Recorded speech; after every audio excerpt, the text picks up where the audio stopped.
And what's happening, guys? Welcome along to another episode of 420 News. 420 News brought to you by Martin's World, and I'm your show host, Martin Condon. What's happening, guys? Hope everybody's well. Hope you all had a mighty weekend. I know I did. I got spoiled. It was my birthday, so yes, had a very good one. Even got like fucking ice cream and crepes all in the same day. It was great.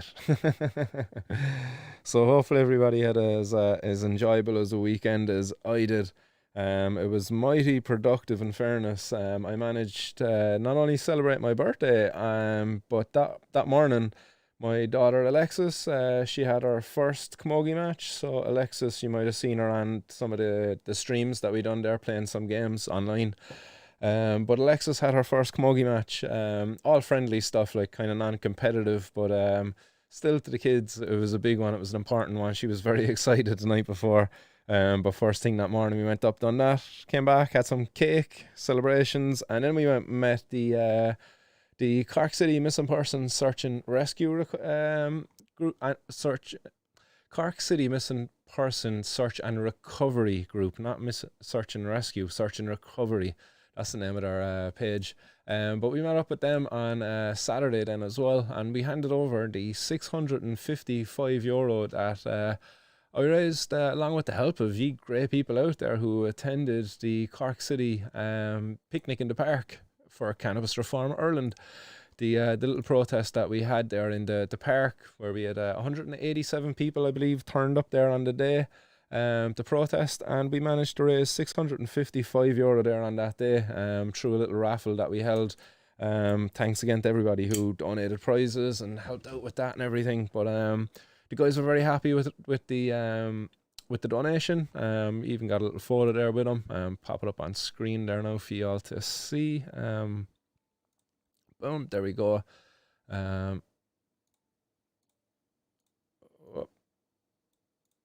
Clicking all the wrong things there.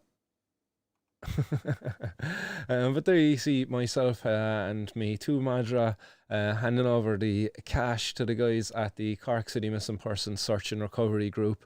Local charity here in Cork, run by volunteers, and tremendous work they do. Go out there from time to time. They help bring people home, help find people, and other times, you know, they help to bring the bodies of loved ones homes. They help find the bodies of loved ones. You know, it's a tough job they do, in fairness, you know, and to be done by volunteers too. You know, I couldn't imagine going out looking for what could be either, you know, finding a person who's missing or finding a person who's potentially after going out to commit suicide in the woods or something like that. You know, that's kind of the stuff that these guys do.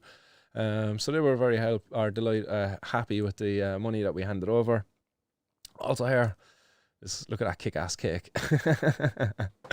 Yes, got that Martin's World logo there, and I was king for the day there. Got that little badge on me as well. Quite happy with that. There is Alexis and her camogie gear from that morning, and there was her in action as well on the day. So yeah, great weekend I had. So nice one, guys. Thanks for all those belated birthday wishes there as well. I see coming through the comments. Nice one, guys. Much appreciated. Give a quick shout out to everybody in the audience while I grind up some herb and pack a bowl for myself. Just get this off the screen so you can see me again. Right, I'm going to change this gauze as well. It's not nicer than a new gauze in the bong. It's lovely. Loads of gauzes here. Big bag of gauzes. So who's out there? We see Skatanis anyway. Skatanis says crepe with ice cream is delicious. Yes, it is. Absolutely amazing stuff. I see Aaron out in the audience as well. I don't know if you're still watching it, Aaron. Hi. Marshmallow Girl. Cool name. Who else is out there? What's happening? Martin Horgan and Daily Talkers in the audience as well. Podge85, what's going down, Podge? Mustawez is in the audience as well. Mustawez saying, I enjoyed it a bit too hard, Kev. LOL, suffering for it today. Nice. Had a good weekend, is it? Or was it your trip away you're on about there, Mustawez? Dan Jackson, just in time. Funny how I inadvertently roll up at this time every day. It's a great old time. Ryan McCarthy, yo lads and lasses, what's going on? Miss Dowes again. Who else is out there? We missed DB Woodcraft, Mark Andrew, what's going on? DB, I'm going to try to have some better news today, but look, there definitely is some sad news in there as well. Much as a news show, it's hard to get positive news from the cannabis industry. Because even looking over at America, like some of the positive stuff over there could be rather depressing here for us. Do you know, here we are, you know, getting our doors kicked in over a bit of herb, and meanwhile over in America, like they're arguing over what's the most environmentally friendly packaging they can put cannabis in. Do you know, it's like fucking two different worlds. Like it's crazy. So for me, even some of the positive stuff like that can be depressing as well. But we'll try anyway. We'll try, DB. Let me know how I'm doing there at the end of the show. Who else is out there that I've missed? Toto, what's going on, Toto? I'm very good. Nice one for asking. Skitanist, we said hello. Rudy. And I believe that's everybody. Is it R420 Supplies? What's going on? Constant Gardener is out there as well. Overdo it on the sauce, was R420s is saying. One of the finest flowers out there is CG. Nice. One of the finest flowers out there is CG. What's CG? I'm lost there now. CG. Is that standing for something? John, what's going on, John Finnegan? He said, "Hey peoples, hope you had a great Born Day, Martin Condon." I did indeed, John. As I said, by crepes and ice cream. It doesn't really get much better than that, buddy. And there was a sneaky old splifferoo in there as well. Page 85, fair play to all, turned up and supported. Others out there, has to be done. Ganja for sure. What's going on, Ganja for sure? Are we all ninjas? Damn, I came in on a serious time, huh? So you think an individual trolling because he was addressing being abused and chatting about cannabis consumption lounges, because consumption lounges in Chicago were lots abused by boyfriend. Ryan McCarthy, what's going on? Bud in and pain. Oh man, what's going on? Are you suffering out there, Ryan? You got no buds? Or maybe we're saying, what's happening, bud? Pat Whelan's out there as well. Keith Griffin's in the audience. Hype, Bhagwan's son, Karen O'Rourke, Marie McCloskey. Who else is out there? WRT Gunner, Keto Halloran. I believe I'm getting to everybody now. Dan Jackson, Callie Green. Is it CG? Yeah, I'm curious as well. What's CG? Come on. Lorraine Regan, what's going on? Blunts of civil disobedience now. Nice. I have my bowl packed up here. You have a little bit of critical kush inside in the bowl today, courtesy of me buddy, who wants to remain nameless out there, keeping us in the green. Nice one for that, you legend. Also have a little bit of hash there still around from King Crop 420. Have the small little nudge of hash left around off that. And we'll pop a bit of that there into the bowl. Sure, feck it, why not? I keep on saying I'll stop smoking hash on the show because the bowls just take too fucking long to smoke. But in fairness, like, stuff's just too tasty not to put it in there, like when you have access to it. Podge, you're a legend. Podge getting in a 420 in there in the super chats, also sticking a hashtag Cannabis Reform Ireland and an Irish flag onto that. Legend, Podge. Much appreciated, pal, for the support. And to everybody else who's liked, shared, and all of that other fun stuff out there. I love all you people. You're all brilliant and beautiful. Look, even that fella there, Johnny Finnegan, he just wants me to mention his name again. You're all good, John. We love you too, buddy. It's the best mix, though. Yeah, weed and hash, like, it's a serious combination, in fairness, like. But the bowls, like, they just go forever, like, you know, they're serious lungfuls.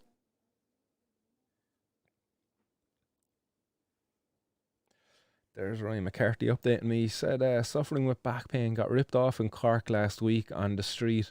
If it was legal, I could have got in it in the dispensary, but the government loves me being in pain. Sorry to hear about your troubles there, Ryan. Man, that's shitty. What was the crack with getting ripped off? Did you get caught with like some CBD stuff, or was it just shit weed, or was it underweight? Really, really sorry to hear you're suffering out there, and that you haven't got a good clean supply. Who's gonna hook you up, consistently and not fucking rip you off. And yeah, I kind of feel that pain there as well. That if it was legal, you would be able to walk into a dispensary, pick up a product that you're happy with, pay tax on it and all of that fun stuff. Support local jobs, and go home with a product that's going to leave you an a better quality of life, and a higher quality of life. Hey, little pun intended there. But yeah, it's so backwards, guys. I just, I know I said it the last Friday as well, but I just cannot understand how prohibition continues to this day. I just can't understand, how do people show up in court and be like, yes sir, no sir, 3 bags full sir, I'm sorry sir. How do we keep it up? What are we afraid of? Like, why are we so afraid to challenge the authority who label us as criminals because, of a little bit of cannabis herb? In fairness, like, the real criminals are the ones who are keeping this from the patients, the ones who've kept it out of the hands of the researchers and the health professionals for so long. Not us, not the people getting brought to the courts. Like, for fuck's sake, like, we're far from criminals. Like, if we're criminals, we need to come up with a new term for bad people. Did somebody dislike the stream, Rudy? I'm gonna find you, and I will get you. That's all good, all good. Yes, everybody else hit that like button. Sean Wade out there as well. Great work in Dungarvan for Mark. Was only sickened I was in work. Nonetheless, Sean, nice one there for the support, man. You were there in spirit anyway. It was short notice and all that as well. So, yeah, we won't pass any judgments there. Nice one for the comment anyway, nonetheless. John Finnegan, awful needy, that Finnegan fella. Mistawa is CG equals constant gardener. Ah, nice. CG equals constant gardener. So, seems like Mistawa has got to sample some of CG's crop, huh? Nice, nice. It's always great when you're able to mingle with people from within the community, I can remember years ago when I was able to do a little bit of growing, and a couple of my own friends were growing as well at the same time, and it was great. We were able to share crops around. I might have had an indica, the lads might have had a sativa, and we were able to swap and change. And the lads might have had a cheese, I might have had a white widow, and it's great. It's amazing. It's always excellent to have variety there. There's, as GB was saying there last night, there's nothing worse than like having a couple of ounces of the one strain, and only being able to consume that one strain for like 2 or 3 months. No, don't get me wrong, like, it's great to have 2 or 3 months supply of consistent supply of weed, but when it's the one strain, it kind of get a bit boring, it kind of get a bit bland. It's always nice to change it up. So lucky you, Mustafa. It's good to hear the community's mingling out there and sharing around the old fine herb that we all love so much.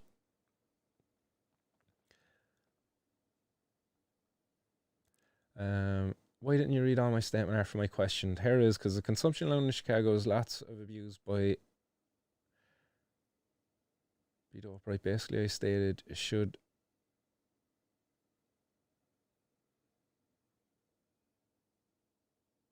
basically what I stated. I swear words deleted from the text. All right, ganja for sure, man. I'm having trouble finding your question, buddy. But I did try. Um, I'm not sure what you're actually asking. Why didn't you read it? Here it is. Because a consumption lounge in Chicago where lots abused by. Yeah, I'm lost, man. It says like boyfriend message. Blah, blah, blah. I don't know. But sorry, man. If you have a question in there, I'm not seeing it. Whatever's going on there with the text, but Ryan McCarthy also getting back in and up there. He said, I went out of my way because I have no supply and got a bad person on the street in town. Said he hooked me up with hash, but just robbed me. And it's CBD. I'm needing a legal plant, but on the street, no trust. Only dirty people looking to rob. Rob you thinking on of growing myself now, dude. Don't hesitate. If you've got space and if you're able to grow in your own gaff, like, go for it. Don't hesitate. That's my advice. If you need it for issues relating to your health, then grow your own cannabis. It's the only way, because of the inaction of our government, for you to get access to a safe and affordable product, really. As opposed to buying cannabis on the street for €25 a gram, you could be growing it yourself at home for as little as maybe 50 cents a gram. That's how little you could be growing cannabis at home for yourself. If you get really good at it, you might even be able to get that down to like 25 cents a gram if you were really good at it. So don't hesitate. Feck it, like, it's what would you rather, like, keep having to deal with this shit of the scumbags in the street ripping you off, or um, the potential of getting caught with a few plants in your house? In fairness, like, the risk is quite low. Have you ever been raided before? If not, then probably not going to be raided going down the road once you don't start selling and stuff from your gaff. Like, don't hesitate. Like, just don't tell anybody what you're doing, and yeah, get on over to Percy's grow room, and you get all the information you need and how to do it over there.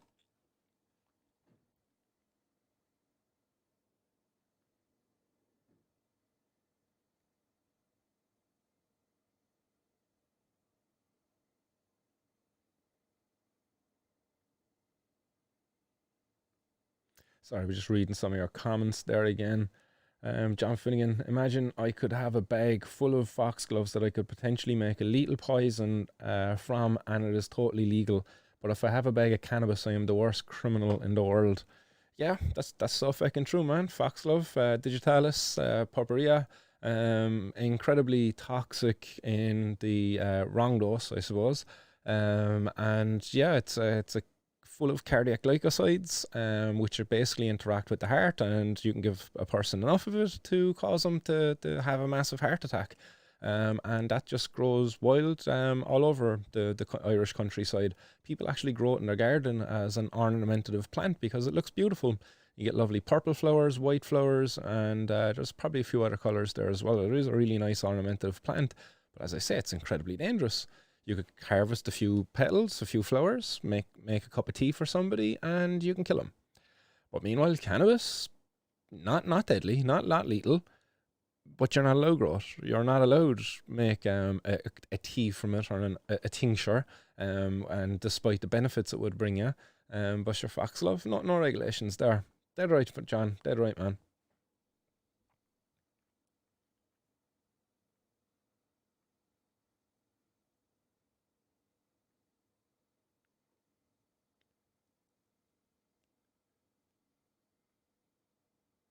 Yeah, ganja for sure. In DeKalb, Illinois, there's a hookah bar lounge that allows legally, according to the state, and even more local laws to consume even by smoking dagan in the dogs. It's not about need necessarily. We need to stop suffering. We'll need to wear pants in order to not be pantsless. We all need to be standing up and be big boys. Is that what you're saying, Ganja? Yeah. I hope at least possession becomes legal in all of Ireland. Me too. Possession and the ability to cultivate as well. Both of those. Yeah, Mark Andrew also adding in there. Hydrangeas too. Roots you are legal, but ones with psilocybin are illegal. Um, Ones that kill you are legal, but ones with psilocybin are illegal. Yeah, that's it. That's so true. Oh, sorry, no, that's Rudy's comment. Sorry, hydrangeas too. Roots used by Native American shamans for spirit journeys. And Rudy saying, same with mushrooms. One that kill you are legal, but ones with psilocybin are illegal.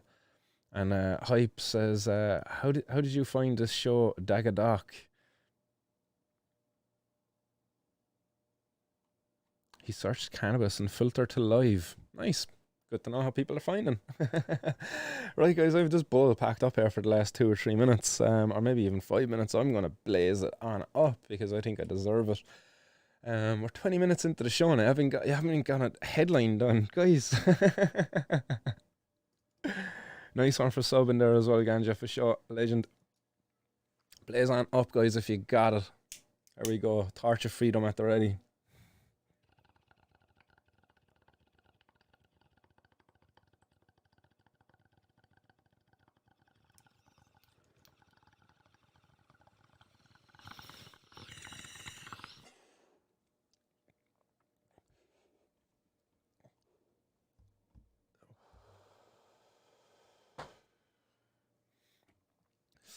And I should actually say in that bowl as well, guys, it's going to be in honour of a fallen comrade, Paddy Murphy.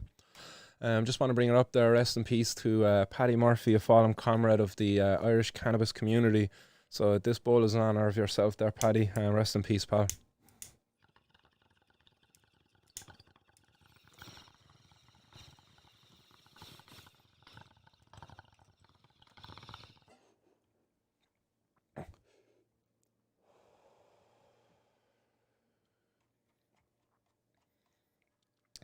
Paddy Murphy is the guy who sorted this hat out. He also sorted out that jumper you see behind me here as well. Keep on blazing for you, Paddy.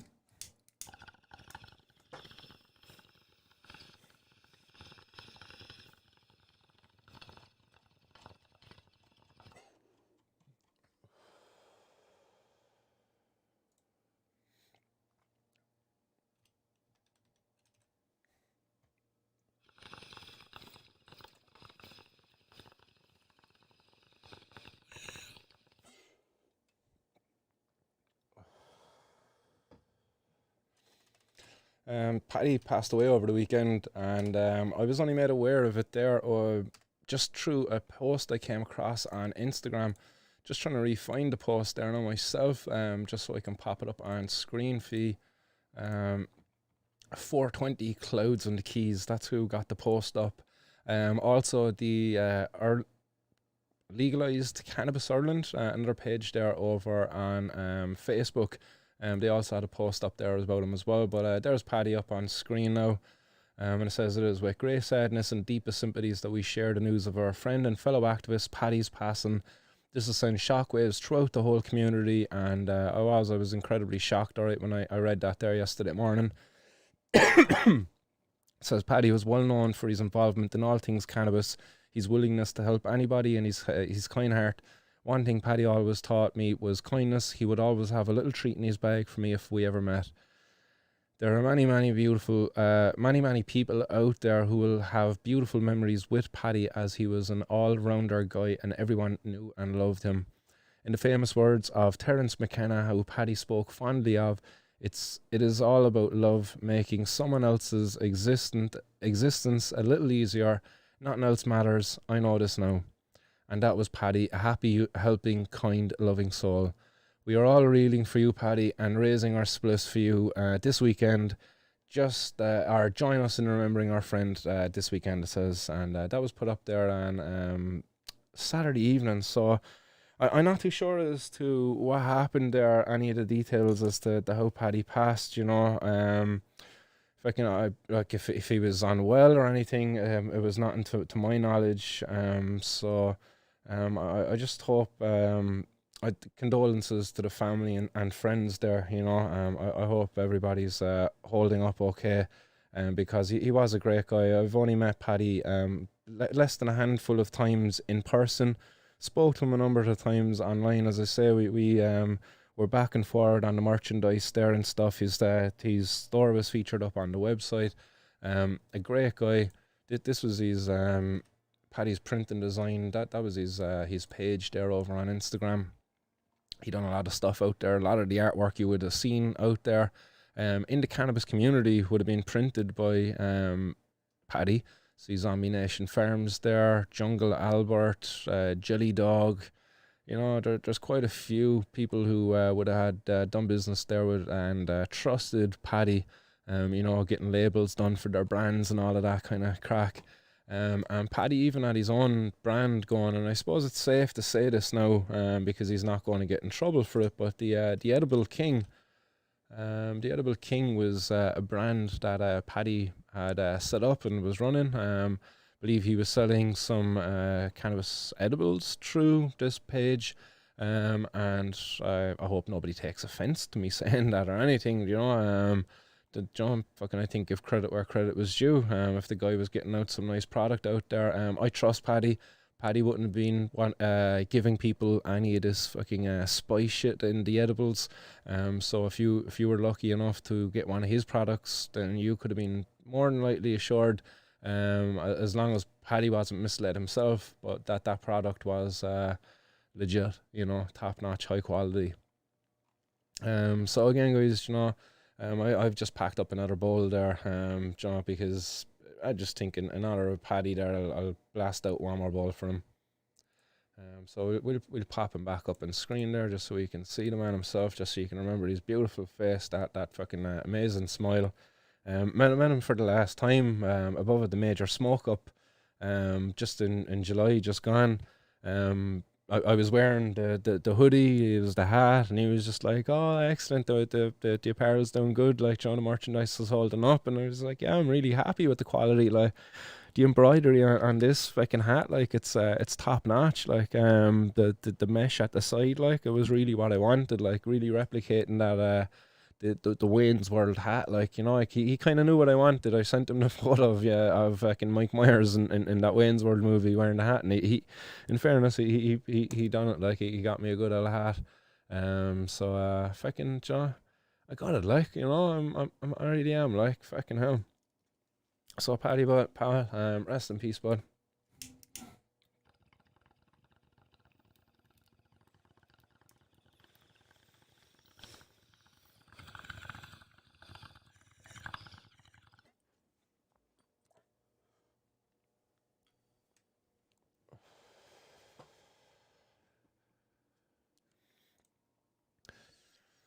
Yeah, you just don't know, guys, when you're going to be saying goodbye to a person for the last time. You know what I mean? You just don't know really what's going on there.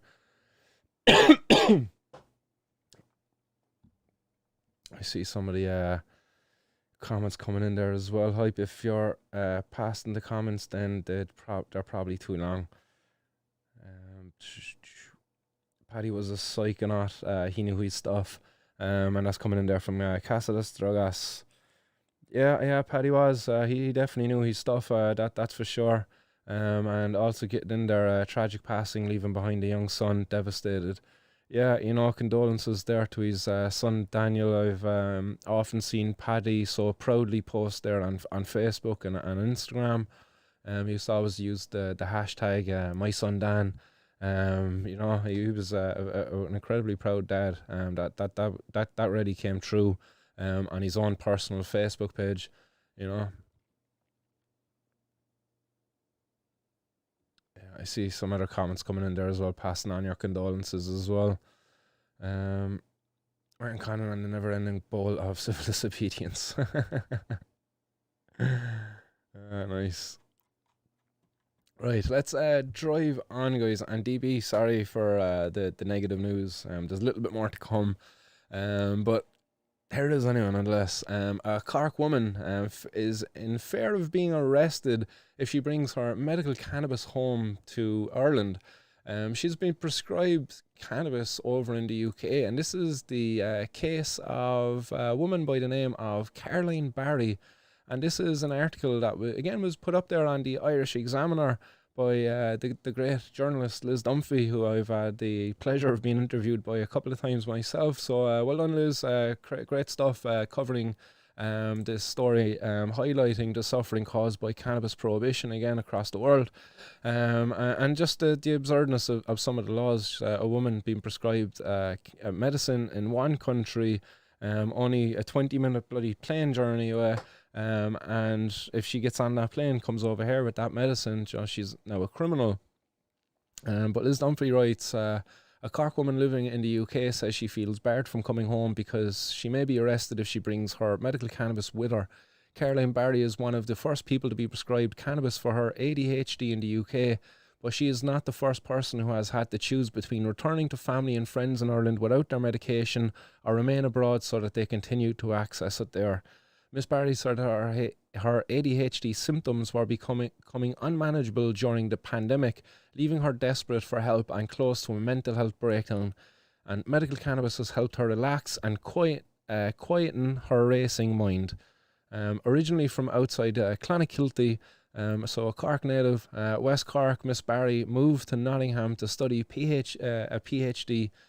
She then moved into journalism and makeup artistry and now specialises in cannabis and CBD journalism. Diagnosed at the age of 10 with attention deficit hyperactivity disorder, she said that the condition has hugely impacted her life. She says, it was hugely difficult to manage. I was very full on at school. I had a lot of energy. I could be quite inattentive to schoolwork and make silly mistakes because of it.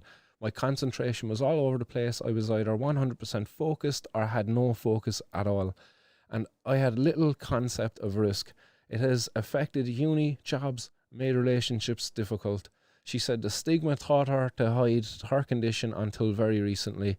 ADHD was always present as a problem when I was a child. Nothing positive was ever said about it, so I got a bit defensive about it. I thought, well, if this is such a problem, I'm not going to tell anybody about it.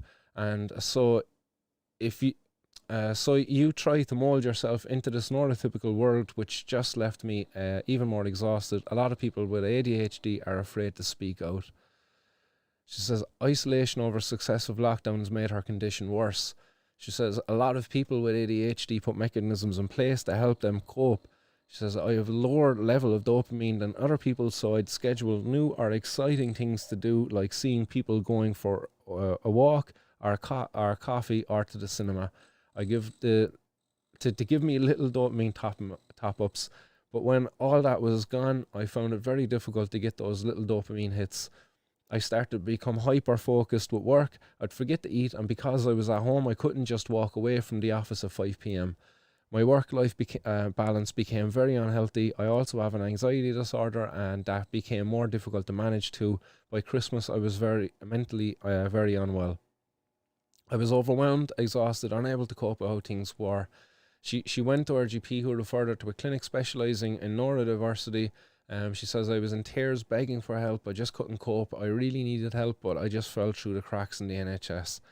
She said she found a clinic in the UK that could prescribe medical cannabis for ADHD and got her first prescription in July. She said that the medication has already helped her hugely, and widespread change in the way cannabis is viewed in Ireland is desperately needed. She says, now that I have cannabis prescription, the laws in Ireland mean I cannot travel with my medication, or I risk having it taken off me or possibly arrested. I cannot return home now to live because I would lose my legal status and then have to break the law to get my medication. I'm not the only person in this situation, but one of the only ones who has a prescription for ADHD, not chronic pain or epilepsy. The medicinal cannabis access program is not even operational yet in Ireland, and Irish patients are leaving the country to access safe cannabis in countries like Spain. Hashtag bring Alicia home. Get her in there. They shouldn't have to, she says. And Miss Barry is calling for the full decriminalisation of the substance to allow patients like her return home safely. Yes, 100% support that call there as well by Miss Barry. She says in Ireland, cannabis is a controlled drug under the Misuse of Drugs Act 1977 to 2015. If a product contains any amount of THC, regardless of the concentration, and unless otherwise authorised, it is illegal to import or export, possess or supply it without the appropriate documentation issued by the HPRA on behalf of the Department of Health. Stephen Donnelly, asshole. What's he even doing? Like, you know, his expression there a couple of years ago, like, and he's up there now, the Minister for Health, and cannabis has been illegal for an entire year and a bit under his watch. Patients suffering, people like, again, Caroline Barry here. It says here, goods or products imported or brought into Ireland that contain THC, which do not have the appropriate documentation issued by the HPRA, are liable to the seizure under Section 34 of the Customs Act 2015. The Revenue Commissioners have confirmed. A spokesperson for the Department of Health confirmed possession of cannabis is unlawful except under licence. It says under legislation, cannabis-based products containing THC are not permitted to be imported into Ireland unless the product has been prescribed on an individual patient basis by an Irish registered medical practitioner and subject to a ministerial licence being granted to that prescriber, or under licence for a product in Schedule 1, blah, blah, blah, Misuse of Drugs Act, blah, blah, blah. Exactly, you know. So again, you know, this is another victim of the prohibition of cannabis. Caroline Barty now afraid to return home because her medicine is cannabis-based. Well done. Well done to the prohibitionists out there. Is this what you wanted to achieve? Really? Is it? Because if it is, well done. You're doing a great job. Um, you're not. If this is what you want to achieve, preventing access to people like me, well, no, you're not. You're not doing a great job. I can get cannabis. People like Caroline Barry, who's got a legal prescription in one country, can't even travel over. I've been saying this for years. I've had people message me as far back as like 7 or 8 years ago from America, through the Cork Cannabis Club page, and they're like, "Hey, I've got a medical cannabis prescription here in whatever state in America. I'm traveling over. I'm going to be doing a couple of days in Ireland. What's the story with my medicine there? Can I bring it with me?" And I'm like, "You have to get on to our Minister for Health, get in touch with the Department of Health, get an exemption there. That's the only way you're going to do it."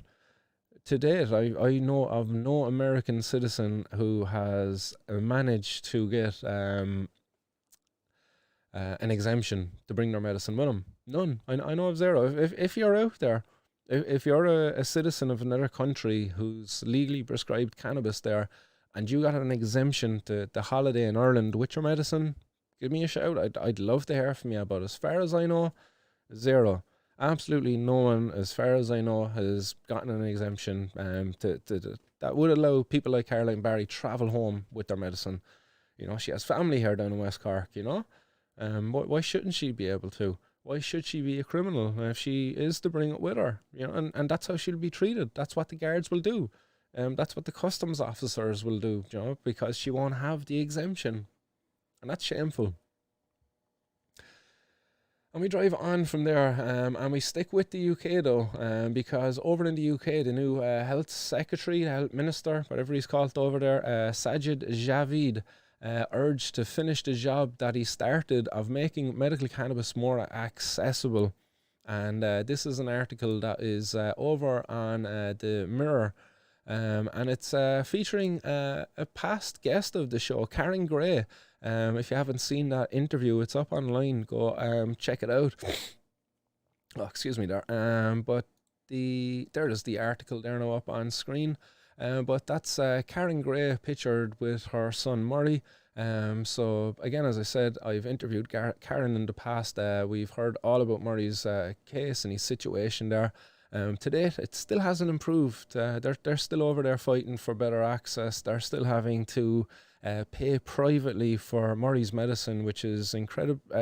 Doing an incredible job at keeping his seizures at bay and giving Murray a much better quality of life than any of the other available medications have been able to do to date. But despite that, the NHS won't pay for the cannabis, but they'll pay for the other stuff that's ineffective, that doesn't work. That makes fucking no sense. But apparently, anyway, Sajid Javid, I don't know how his name is pronounced, so apologies if I mispronounced it. But he's been urged to finish the job, and this is a call that's been brought on him by the Liberal Democrat MP Christine Jardine. And she's going to be bringing about a debate in the Commons today. So I don't know if this is already after happening, because it doesn't actually give an indication of the time there of the Commons debate. But they're going to have a debate now on making medical cannabis more accessible to the patients in the UK. And the newly appointed Health Secretary, Sajid Javid, will be he'll be brought to task. Hopefully, they'll put enough pressure there. Hopefully he won't be like Stephen Donnelly and not live up to the statements, his commitments that he's made in the past. The opinions he's expressed, whatever. He needs to live up to that. Because he has said back in 2018 that that medical cannabis needs to be made more accessible for patients. And that was a statement he made himself back in 2018. So now, again, much like Stephen Donnelly, it's kind of like, well, look, you've said it in the past, come on and live up to it. Like, Stephen Donnelly, he's had a year now. This guy, he's only after taking up the reins after fucking the previous health secretary had to resign from the position because of an affair that was going on with his with the secretary. Or I think it was the secretary, something like that anyway. But this is Christine Jardine there anyway, pictured, who has called for the debate there.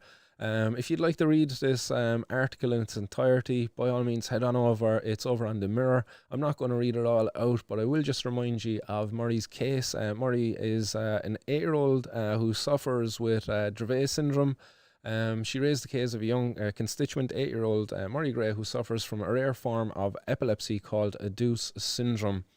Since Murray's started his cannabis oil, this number of seizures he suffers has drastically reversed. He's like, I believe he's like seizure free. I think since starting it. I could be wrong now. But I do believe Karen said that he's like virtually seizure free. Yeah, look, yeah, it's saying here. Look, actually, Murray has been seizure free for more than 2 years now. Yeah, I just making sure that I wasn't actually misquoting that. But yeah, 2 years. So go over there, give this article a read if you'd like. There's the Health Secretary, Sajid Javid. But yeah, let's hope he follows through on what he said there in the past, that he believes that medical cannabis should be made more accessible to patients. Come on, allow for it now under the NHS, pay for it, you know. Come on, put the money where your mouth is, isn't it? That the saying? So fingers crossed there, like fingers crossed now that maybe on Wednesday's 420 News that we'll have a positive outcome. Maybe have a nice video there from that debate that's taking place sometime today over in the House of Commons in the UK.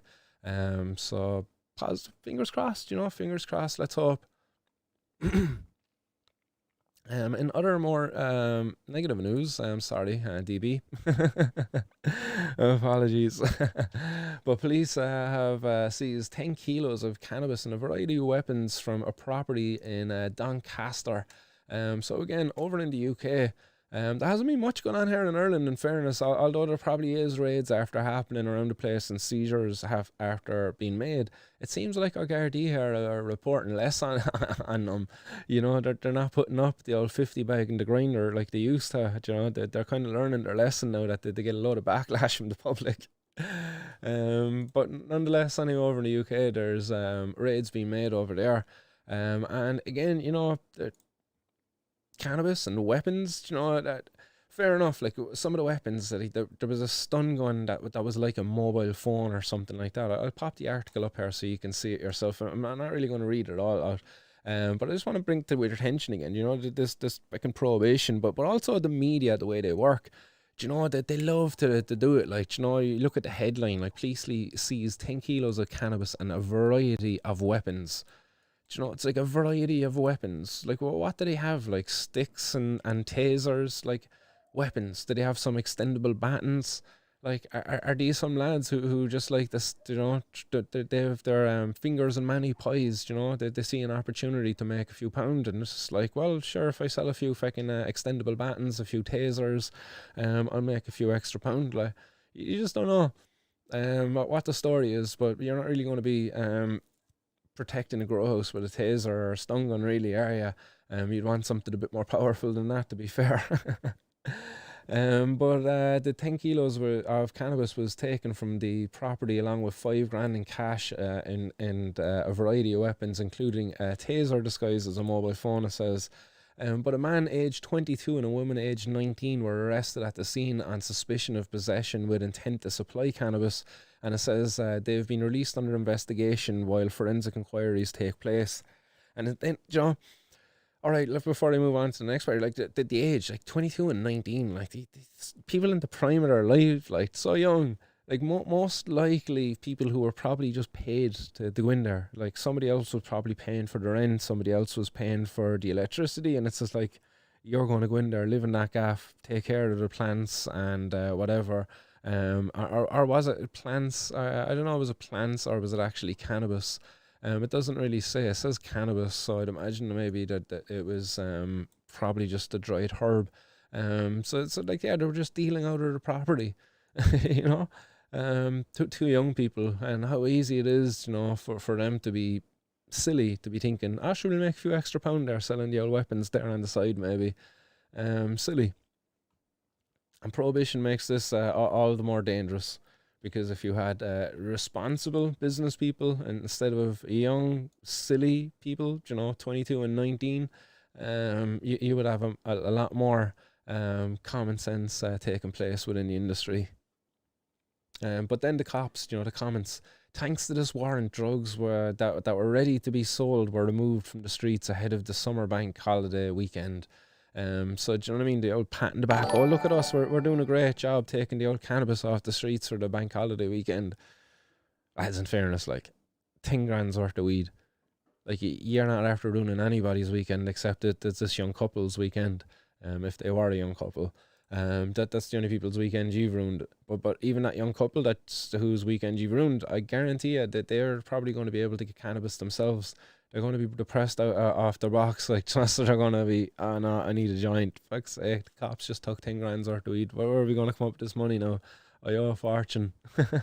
Or 10 kilos of weed. What a disaster for them. But and it's like we hope this sends a very clear message to those individuals involved in the production and supply of drugs that we can all, that we can and we will come knocking at your door at any time. Disrupting activity like this is a vital part of tackling the serious and organised crime in Doncaster, and we are working hard to keep up the pressure in these groups.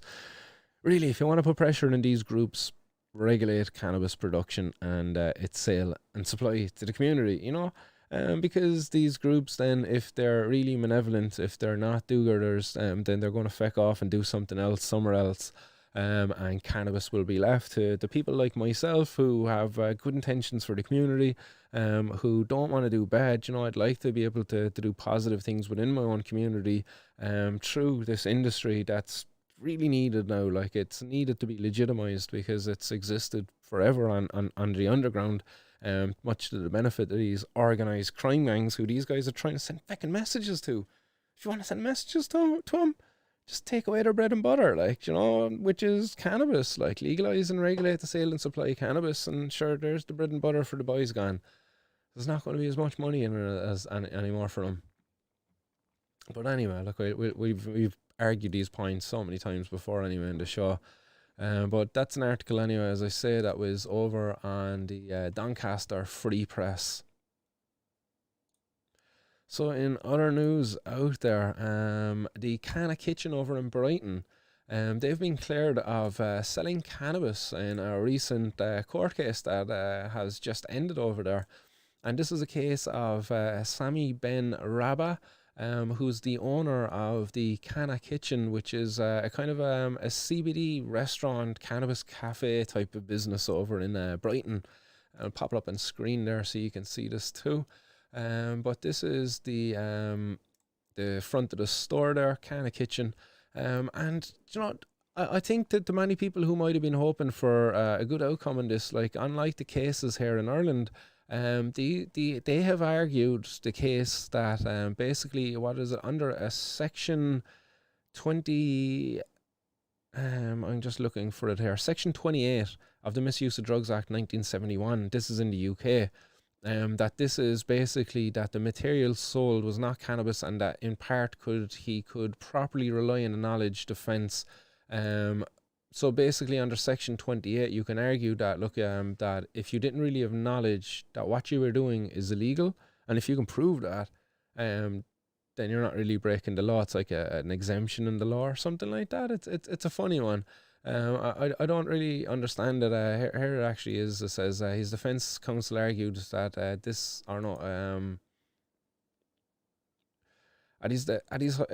trial at Hoven Crown Court last week, he argued that he believed the CBD flowers he was selling were legal, much like the industry here in Ireland, as they have extremely low levels of THC, the psychoactive substance which produces regular cannabis highs. His defence counsel argued this meant he had not broken the law, as the Misuse of Drugs Act 1971 specifically gives a defence of being unaware a product on sale is a prescribed drug. So that would be like instances like Lidl's, let's say the hemp seed oil, if it has too high of THC, much like was the case recently, that they can't really be brought to court and criminalised for it. Look, there's a little loophole in it from in the UK anyway. I don't know if that exists here in Ireland. I didn't see it anywhere there. I'd be arguing that one every time I go in there. It's like, this cannabis keeps making me forget that it's illegal. But it says, however, police stress the selling CBD flowers is still illegal, but mainly because any level of THC is illegal. It's untolerated. It's a narcotic. It's a controlled drug. So I suppose to the industry out there, how beneficial is this? Because basically this closes with the cops stating that ignorance of the law is not a defence.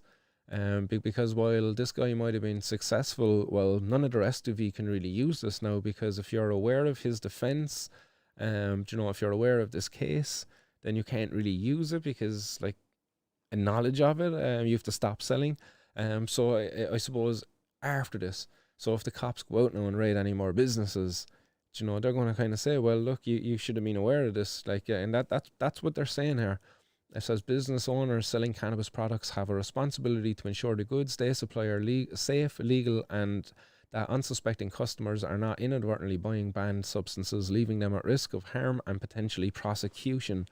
And that was something that was going on here in Ireland too. Like, and anytime I talked about it with some of the CBD businesses, they didn't really like the conversation. They didn't really like to engage in it. The fact that, like, look what you're selling, look, it exists in a grey area, and any of your customers could have their, like, property searched, and if the cops find that cannabis, that they'll be done for it as well, similar to you, and that they mightn't have the money like yourself to fight it, or the backbone, but no, they were just kind of like, no, people kind of they know what they're doing. That was puffing stuff. When he sold me some CBD products in there, he was like, well, that's illegal now. And I was like, you just sold me an illegal product. What's the crack there? And he's like, yeah, no, that's illegal now. I'm not saying that's illegal. I was just like, whoa, that was a weird situation. But yeah, the cops have promised that they're going to continue to go out there and clamp down anyway in the Brighton and Howth area on these CBD businesses. What a waste of time, like. And that's what the business owners as well as saying, like, this is a complete waste of time. This is after going through the courts for 3 years now over there, and it's after getting thrown out effectively. The business owner has won, but still the industry is still in the grey area, which is balls. It really is a kick in the nuts for it. It would have been better if they were able to win outright and the business be allowed continue to sell CBD flowers. Because effectively what's happened here now is this business can go along, can continue existing, but it can't sell its flowers. It can't sell any product that contains any level of THC now based upon the outcome of this court case, which is a big setback in the UK for the industry. Well, I see a lot of people talking about, like, the outlaw and all of this shit and all of that stuff that's going on, but, like, really, come on, like, what's actually going on over there? Like, if the outlaw has got these test cases and stuff, like, yeah, where's the mass civil disobedience? Where's the numbers of people bringing this evidence or this technique of challenging the law? That the outlaw says that he's discovered or he knows. I'm not too sure what outlaw is playing at. Like, I've been following him. I'm a supporter of his, but at the same time, I'm just kind of like, I'm just getting overly impatient now.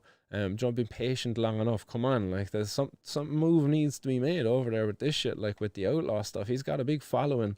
He goes around and gives out these free fucking toilet roll and free bags of weed and shit like that, like, decent. But if you've got, like, some sort of magic defense where people can sue the police and all of this stuff, like, why isn't it being done en masse? Like, why all the secrecy? Why all the we'll be releasing it next week? Why all the redacted files? And I just don't understand it. Like, maybe I'm just a fucking legalese noob, and there's a need for that kind of stuff. But for me, I'm just kind of like, dude, the fucking master marketeer. If anything, like, he's got a good following. Like, people are always hungry for more. They're always anxious. Oh, like, what? Oh, but the big drop now. There's a drop coming, and there's a bit of drip feeds. Keeps you coming back for more. It's like, oh man. Again, I hate being critical of the guy, like, because I was supportive of him a year ago when I seen him, like, do some of the stuff he was doing a year ago, like, but it's just like, all right, it's been a year now. What's going on? Yeah, Podge, keep an eye on the old comment box there, the hot box. Anybody you think is suspect, man, just hit him with the old ban. Same with yourself as well, Hype. You got the old spanner there next to your name, guys.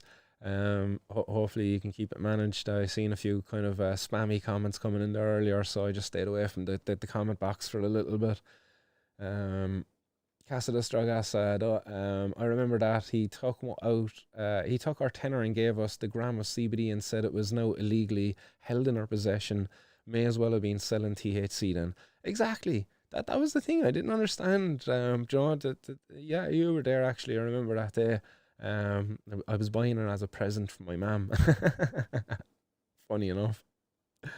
But yeah, messed up. All right. Why not THC? It's all right, like. Daily Poker bro got some 4.8% CBD OG Kush in the vending machine. Nice. Hype says he's offering legal aid until there's progress. Yeah, I seen all that stuff, and that's great. But if there's somebody out there in the audience, I'd love to hear from somebody who's been on the receiving end of some of these compensation cases. Get in touch with me, send me a message. I'd love to interview. I'd love to have a chat with you about it, the process, what you went through, what did you do to do it. If any of the other people receiving free legal aid and you're like the test cases, give us a shout. I'd love to hear about what's going on. Like, but again, like, it's just all coming from your man Outlaw, and I don't see it anywhere else. But look, maybe I'm just being overly critical of the guy. But yeah. I'm very surprised there hasn't been a CBD business in Ireland yet to come out and offer a Delta 8 product. I believe Delta 8 is illegal under the Misuse of Drugs Act. I believe it's listed up there. I could check that now.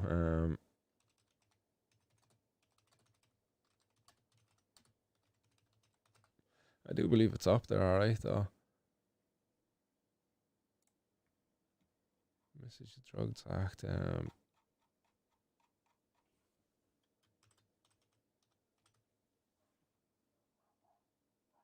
Yeah, it talks about derivatives of Delta 9 THC.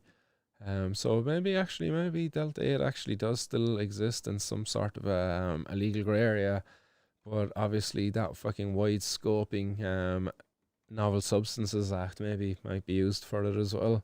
Who knows? But yeah, Delta 8, even the Amish were mad banging out the Delta 8 over and thing, weren't they? But they seem to be clamping down on it now. They do. Yeah, it seems to be getting clamped down. And I see we're 3, 2, 1. Happy 420. Yes, happy 420 if you're over on the Azores Islands, or Accra, or Bamako, or Dakar. Yeah, it's 420 now out there. So let's blaze one up. It's always 420 somewhere. An hour later, let's fucking do it.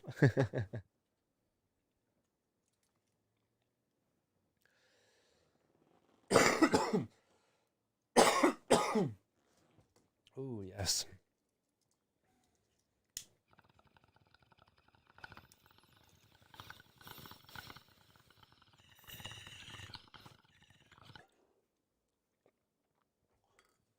Civil disobedience, 420.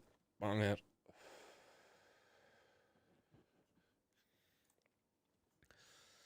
So we drive on then into the to the rest of the news, guys, and in the UK again. Sticking with the UK, there's a lot of news in the UK coming up today.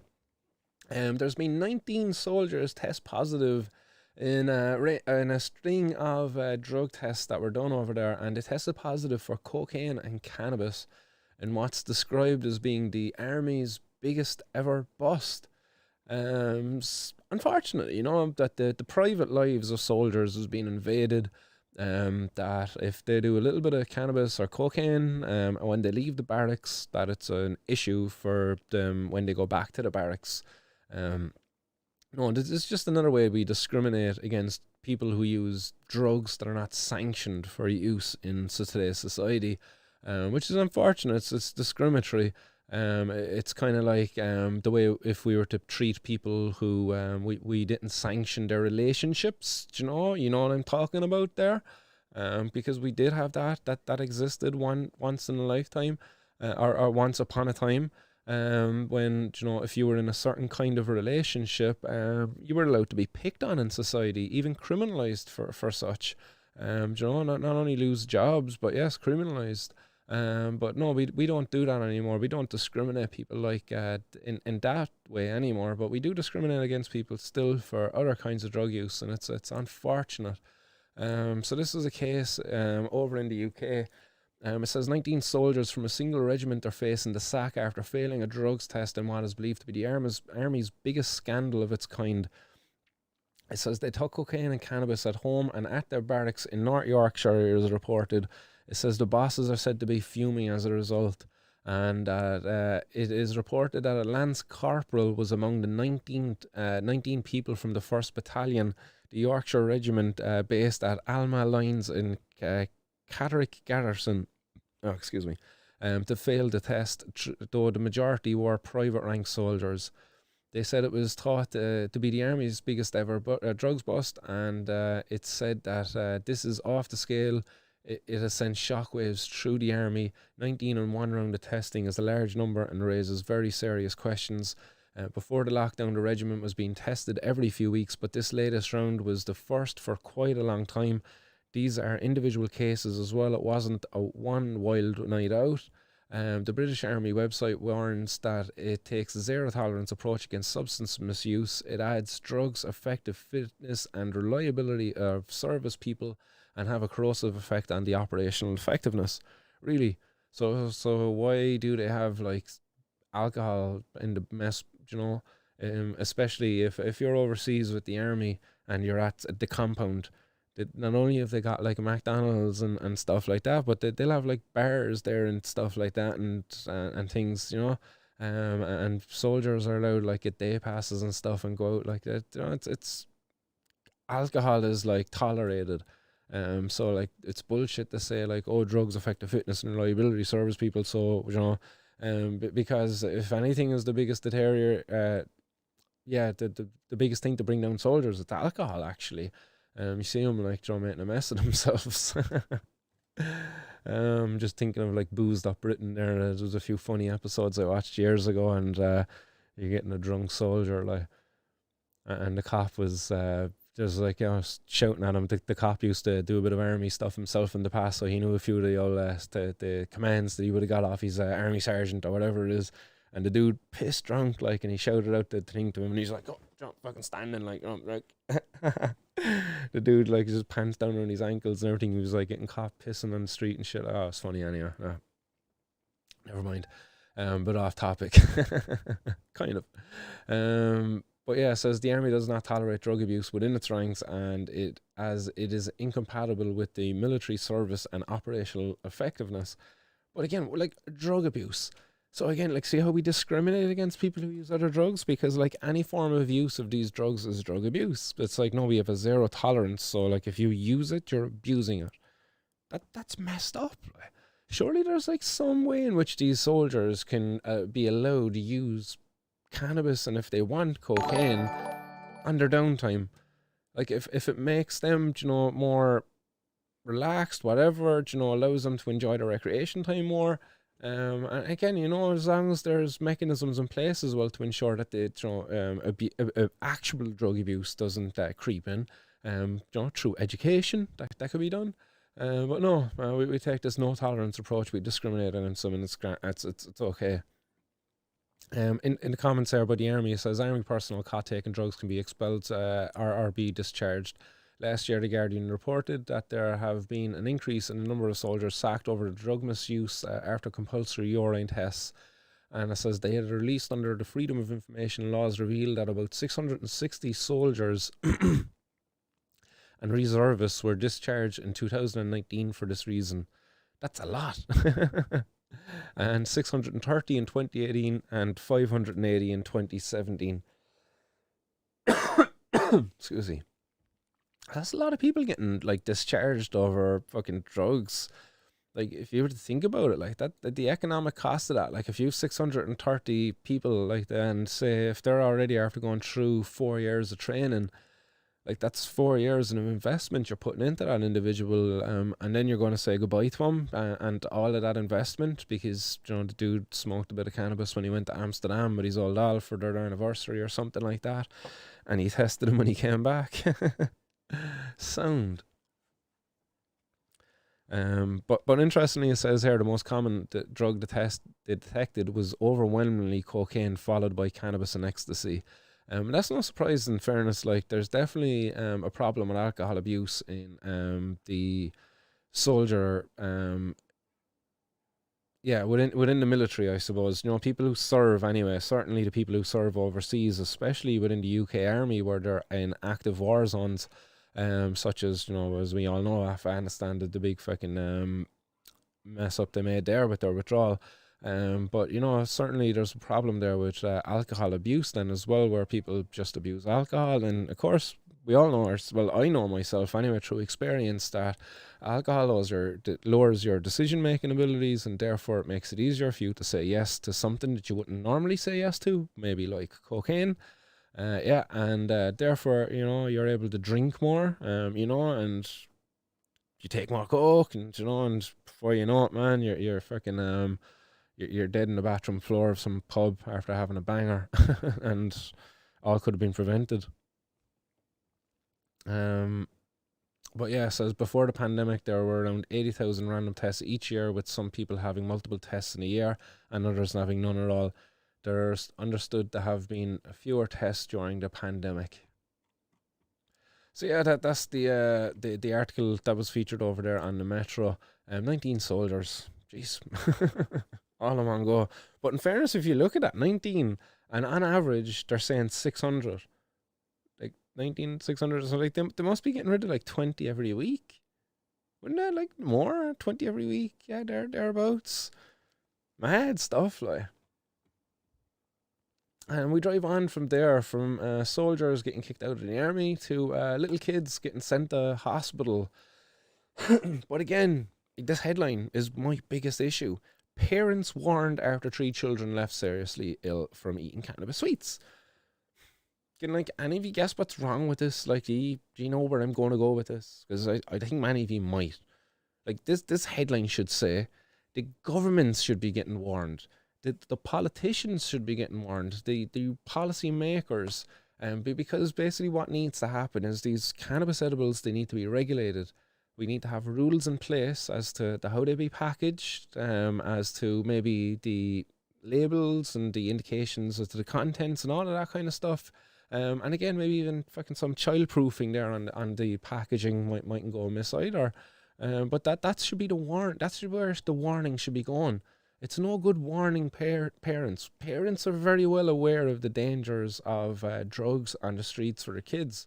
Like if there's some parents out there who aren't aware of like the dangers of some stranger selling drugs to your kids, like seriously, they must be living under a rock. Like they're like fucking Patrick Star there at the end of the sea, coming up once every fucking 20 years or something. Because seriously, everybody knows about it. There's no need for these warnings to be going to parents. It's a waste of your energy. It's to be going to the policy makers.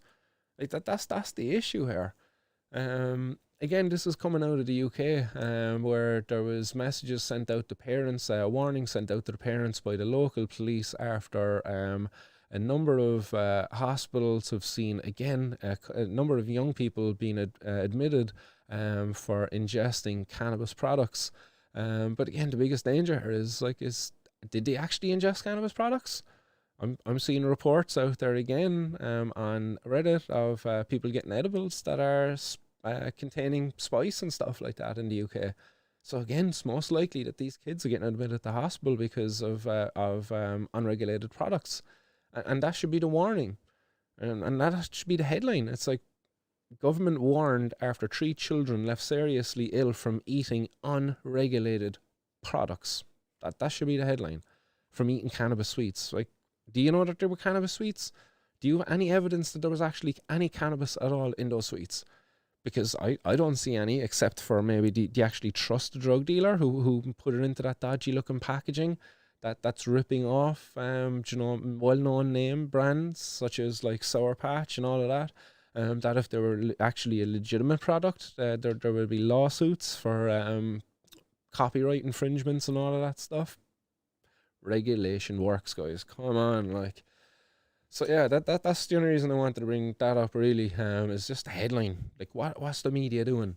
what's anybody doing? Like, where are the groups involved in this? Like, where's like every time that there's a kid being hospitalized, like, where's the activists in the UK? You need to be mobilizing outside of the hospitals and protesting and just being like, oh, we're protesting here outside of the hospitals. You know, don't get in the way of the ambulance, obviously, and stuff like that. But you know what I mean? Hold a little demonstration. A couple of you go down there, do a little live video and smoke a blunt or something like that, or eat some edibles. Eat some edibles. That's probably the most fucking relevant thing to do because of the headline. But go to the hospital, sit down, a couple of you, responsibly, eat the edibles and record it. You know, get onto the local journalists and say that you're going to do this and stage it, and why you're going to do it is to highlight the need for regulation and to protect the kids who got hospitalized at such and such a hospital that you're outside. So there you go, guys. You know, like that. There's a great fucking opportunity for over in the UK. Hopefully, there's some UK activists here watching, or maybe a few people watching that know some people, and get it done, guys. I'd love to see that happen over there, because this headline needs to change. The warning needs to go to the government. I'm sick and tired of hearing the parents being warned. The parents, they're fully well aware. I'm a parent myself, and my kids are educated, but the danger still exists. My kids are always showing me people, oh, look at this fella, dad, and look at this one, look, they're selling this and they're selling that, and they have it up on Instagram, and like, my daughter's only 14. She's been showing me this stuff for the last 2 years. It's out there, like, you know. So yeah, we drive on. So that's for you out there in the UK, guys. I hope to see somebody to step up to that call to action. No one wants to join the army, but perfectly good recruits. Small bit of weed by How Dumb. And that's from Grief Havoc. What's going on, Grief? I actually once upon a time wanted to join the army. And to be very honest, I was after I stopped smoking cannabis for a month. I was fit, I was able, I was well able for the everything that was coming. I was 2 days away from my medical to go up and do the piss test and to do my fitness test as well the same day. Um, and the recruitment embargo came in. The Irish government screwed me over yet again. The recruitment embargo came in, and I was put on a waiting list. And then, like a year later, they scrapped the waiting list. They just got rid of it. They were like, "Oh yeah, if you want to go into the army, look, you have to apply again." So I was just kind of like, you know what, feck it. If it was meant to be, it would have been. And at that time, you know, as soon as the recruitment embargo came in, I was just like, well, feck that anyway. I'm gonna smoke weed again. But yeah, I did once upon a time wanted to join the army. I'm a big fucking I'm an avid outdoors person. I like challenging situations. I like I would have liked to served overseas. I would have liked to have done some stuff like that. Peacekeeping missions would have been cool. But yeah, that's me. Imagine what my life could have been if that recruitment embargo didn't come in, you know, until like 3 days later. If I've done my test and I was allowed to go through and progress, and there was nobody else went through after us, could be up there in the army now, you know, living. I don't know. Would I have went back smoking and, you know, danced around the tests? Maybe I don't think so. I would have took it serious. I'm a dedicated kind of person. When I commit to something, I pretty much give it 100%, like 110% where possible. Yeah, hype saying nearly every soldier I know takes a pint with his coke. They don't do coke with their pint; they take a pint with their coke. I went for a week's training and had the Cadet HQ smoked out. Go on, hype, you legend, yeah. Would have been me too, maybe up there. Like, it would have been up in the corral with the boys. The drug test would have been done. Like, I would have been like, yeah, fuck it, boys, let's spark one up. Sure, like, don't be out of your system again in a couple of days with all the exercise you do. Definitely with the metabolism you could have as a soldier up there during the fucking training that they do. Like, you definitely get it out of your system quicker than the average person. um, John Finnegan, do what they did with the cigarettes, plain back packaging. Yeah, you know, I'm all one for like no advertising for any drugs. I don't think any drug needs to be advertised. I think the only thing that needs to be advertised about drugs is how to use them safely. As to if you're going to do them, this is how you're going to do them safer. Hype, lucky you being fog and drizzle all day here. Nice. Right, let's drive on because we've a couple of more headlines to get through. I'm just flicking through your comments there, seeing if there's anybody shouting at me. Pass 4420 says, "Imagine Martin, you could have been out fighting another pointless war." LOL.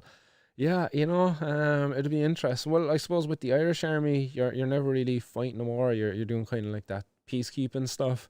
But yeah, it would. John, I'm always curious as to, in some alternate universe, if you're a believer or subscriber to the multiverse theory, there's probably a Martin out there in army fatigues right now. Probably over in the lab.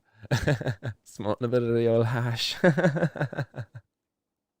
Getting ready to do a 20-mile fucking run through the desert.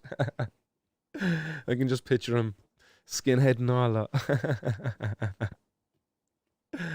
This the hat would have been an army fatigue hat and all, like, because you have to protect yourself from that desert sun.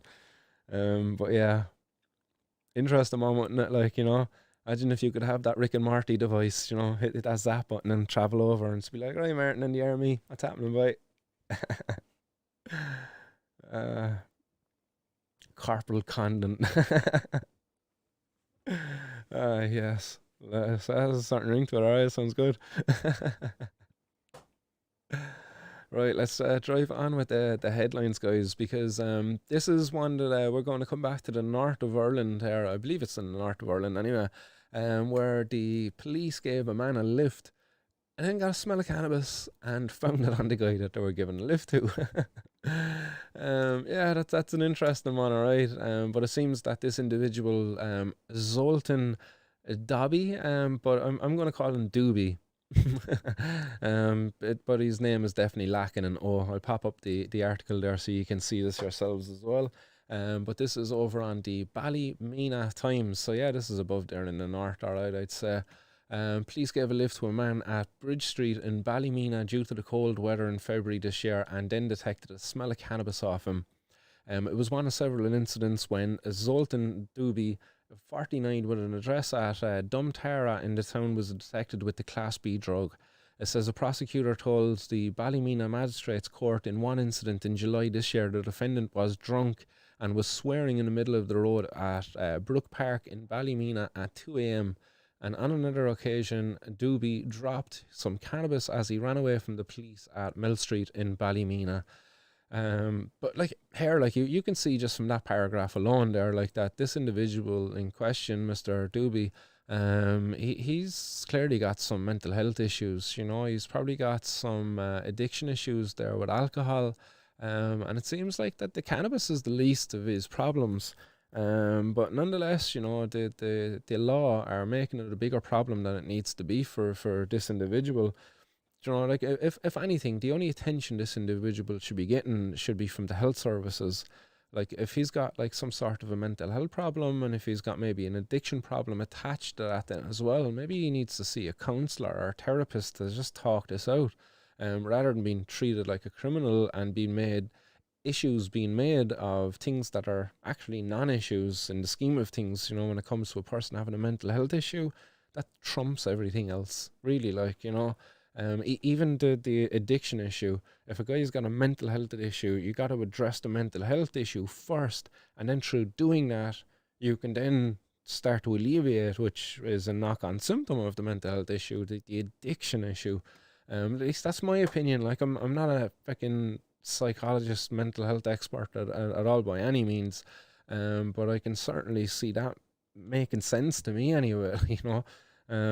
This guy doesn't have a drug problem, like, really, like he doesn't, like, he's got an alcohol problem, if anything. Like, yeah, alcohol is a drug, like, but that this is how we fucking term things. But it says here that after, while he dropped cannabis at one time from the cops, on another occasion the cops saw him holding a can of beer at the Browshane Street, and cannabis was also found in him then again. So it seems like that the cops are just hassling this dude. The court was told that the police spotted Doobie urinating at Linnenhall Street, and he was charged with indecent behaviour. Alright, appropriately so, like, but again, this guy clearly has some other underlying issues there, but you can't be just pissing on the street either, like that. That's not good.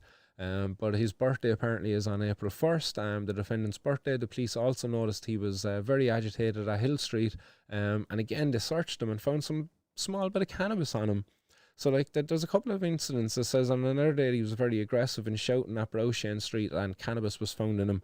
So like you've 1, 2, 3, like 4 incidents being brought up here, 5 incidents actually, including the time he got caught in the car with the cops. You know what the whole headline is about, that the guy got caught with cannabis, and then he's up before the magistrate, the court, where his solicitor, you know, again alluding to the fact that this guy's got mental health issues. You know, he says the guy is very much a Jekyll and Hyde character. You know, and that's a good way of describing him, you know, and makes sense. Again, as I say, like this guy doesn't need to be treated by the police. The police aren't equipped or trained to deal with people with mental health issues. This guy needs to be seen a therapist or of some kind. And maybe there's efforts being made, like, but when he's here before the courts, I see that there's more effort being made to criminalise him for his drug use, than there is to actually get him help for his mental health problems, which is a real crying shame. His solicitor, he's argued for the Probation Act, for basically for him to be let out and to be given a chance based upon his current medical condition. And basically the district judge court here, Nigel Broderick, told Doobie, he says, a lot of this offending is relatively low level, but what aggravates the situation are the sheer number of cases and you are in breach of suspended sentences. He said he would put him to the test to see whether you are genuine in trying to stop this offending and can address the problem you have with cannabis. So there you go again, like, you know, the judge intervening, you know, this problem you have with cannabis. But if anything, that the problem is with alcohol, and possibly the cannabis, if anything, is going to maybe mitigate some of this like aggressiveness that they talked about up here.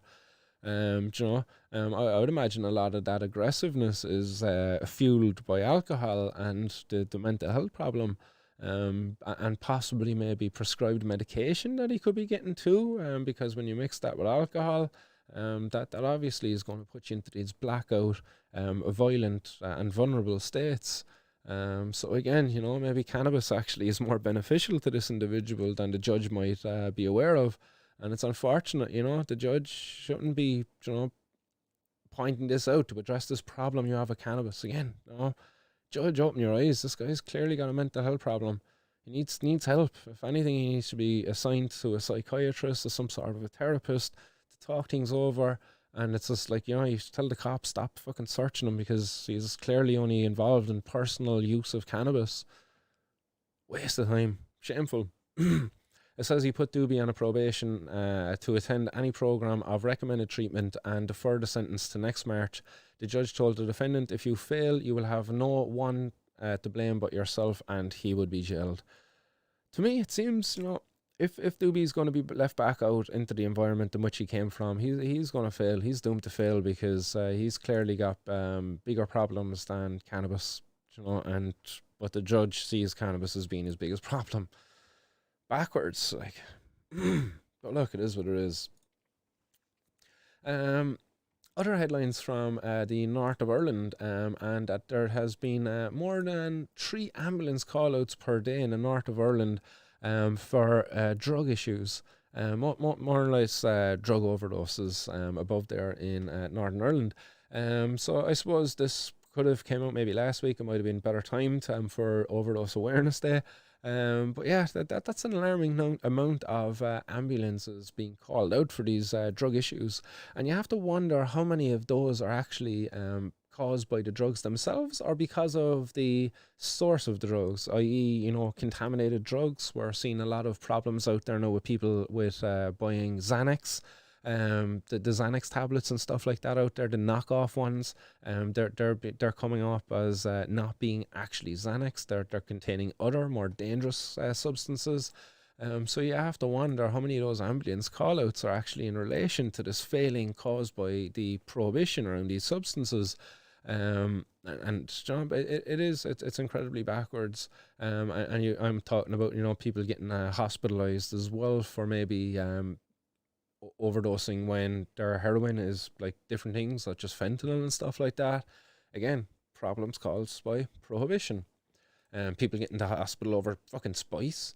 That's the thing that happens. Like, it certainly is. People get incredible panic attacks and incredibly anxious after it. Like, and they end up bringing themselves to the ER. But anyway, this is the headline or the article that was up there on Sunday Life. It says more than three ambulance called out per day in Northern Ireland are for drug issues. And this is an article by Joe Scotting. Drug-related incidents, including overdoses, have led to thousands of ambulance call-outs in South Belfast during the last 2 years. And this is local MP Claire Hanna and MLAs Claire Bailey and Paula Bradley. And they've expressed concerns over the new statistics released by the ambulance service, which highlight the scale of drug addiction issues. And it says figures released in the Freedom of Information request reveal that 2,539 ambulances were called out to deal with drug incidents such as drug overdose, around 3.5 per day. But the Northern Ireland Ambulance Service admits that the figure does not tell the full story, as each caller to emergency services has to state drugs have been taken. So the Shaftesbury and Botanic districts account for 72% of the drug-related calls in the areas over that period, and 474 in Botanic and 1,370 in Shaftesbury. And as of 2020, Northern Ireland had a total of 4,264 people recorded on the substance misuse database. So that's a lot of people. Responding to the figures, SDLP MP for South Belfast, Claire Hanna, said addiction is a serious and growing issue in Belfast with impacts for the families affected and the immense strain on the health service. The statistics provided by the ambulance service are stark and demonstrate the scale of the challenge we're facing. The only way we deal with the issue is to enhance the support for people suffering from addiction to end their dependency. The LSDLP is working across the city to build up support services, and at the Assembly we're working through the all-party group on dual diagnosis to enhance treatment for those with additional mental health needs. So that's welcoming to hear. And that's comments coming in there, I believe, from Claire Hanna. Leader of the Green Party in Northern Ireland and MLA for South Belfast, Claire Bailey, pointed out that the lack of mental health support, and she added also people have died while they have been on waiting lists for over 2 years for opioid substitution therapy, aka methadone, I'd assume. The removal of the needle and syringe exchange service from the Botanic area has pushed people further towards the margins of society, making it difficult for them to access help and support when it is available, and increasing their risk of harm.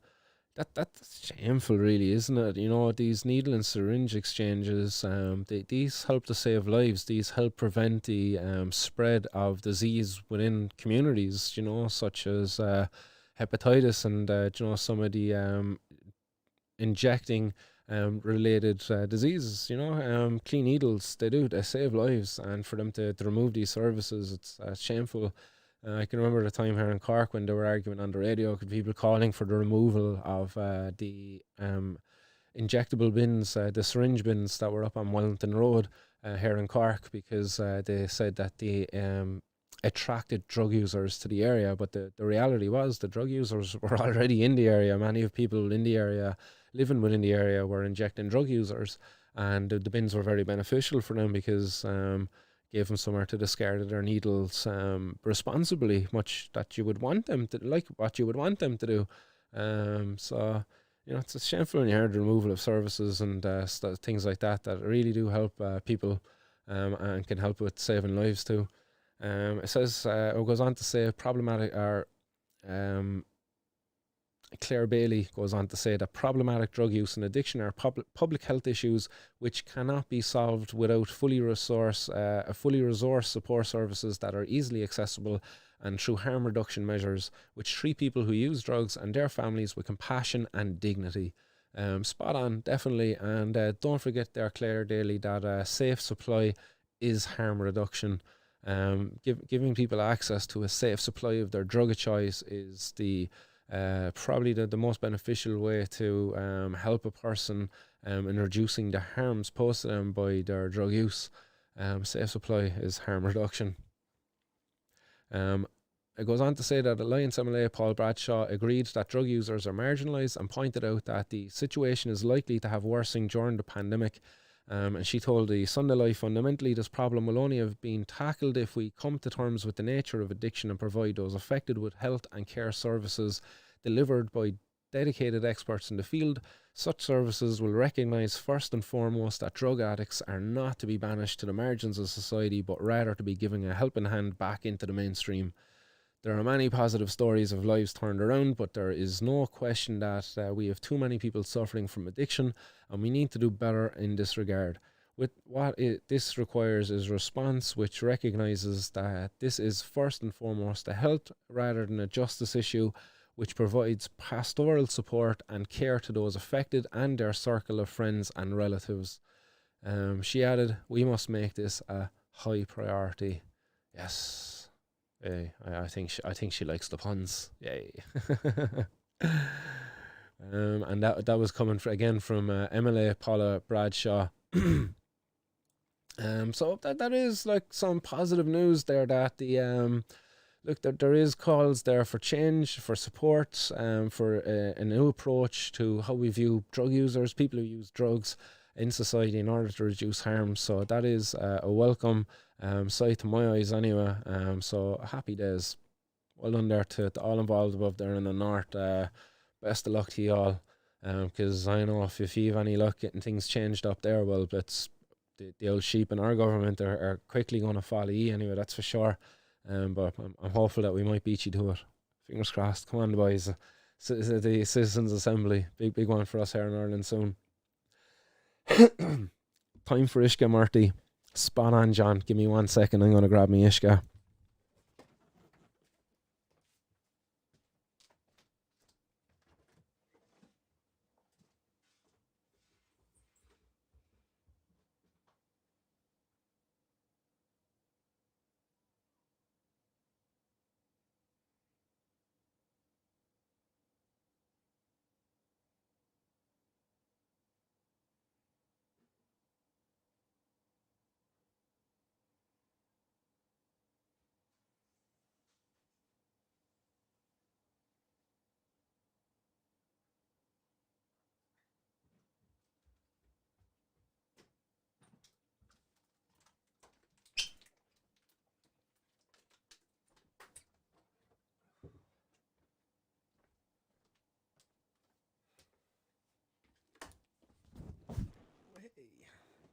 Sorted.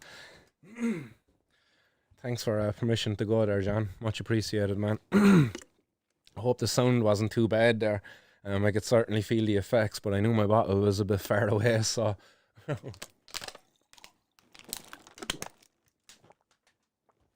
Oh, much fucking needed. I'll be calling an ambulance myself for a drug-related issue. Thirst. I can't cotton mouth. My tongue is stuck to my palate and I can't remove it. Please come out. The most dangerous thing to happen from cannabis, cotton mouth. I suppose some more positive news. Well, again, as I said at the start of the show, while I say things are positive news, it depends on how you're looking at it. So this is news that's coming out of Zimbabwe. We're in Zimbabwe. They're after issuing 57 cannabis production licenses to both foreign and local companies, it's saying. So this is an article that is featured over on the Bloomberg. I'll pop it up on screen there so you can see what I'm seeing. Make this a little bit smaller so you can still see me. Hopefully it's not too small where you can see it. But it says here that Zimbabwe has licensed 57 foreign and local entities to grow medicinal cannabis in the southern African nation. The country's investment agency said. It says that we have licensed 57 investors for medicinal cannabis production from Germany, Switzerland, Canada, and as well as some local players. And you have to wonder who those guys are. It's probably not the people like myself and yourself within the local community. It's probably somebody more well connected. But it goes on to say that some Zimbabwe Investment and Development Agency said in a statement on Sunday the companies have been licensed for cultivation and processing of medicinal cannabis and they own 100% of their investment. Um, Zida said production has begun at some of the licensed farms, which are spread across the country, and the Ministry of Lands is working with the agency as well as the Medicines Control Authority of Zimbabwe to ensure that the quality of seed imported meets the regulatory requirements. According to the Treasury, sales of cannabis are forecast to reach 1.25 billion this year, and in Zimbabwe legalized medicinal cannabis production in 2018, but it hasn't begun any exports. So like while they've legalized medicinal cannabis production in Zimbabwe, like do you know if you're a person in Zimbabwe and you want to grow cannabis for yourself for your own medicinal needs, that's still illegal. Like that's not allowed at all. Do you know? So there's kind of it's grand if you're from Germany, if you're from Canada, if you're one of the well-connected locals who's got lots of that cash money stuff.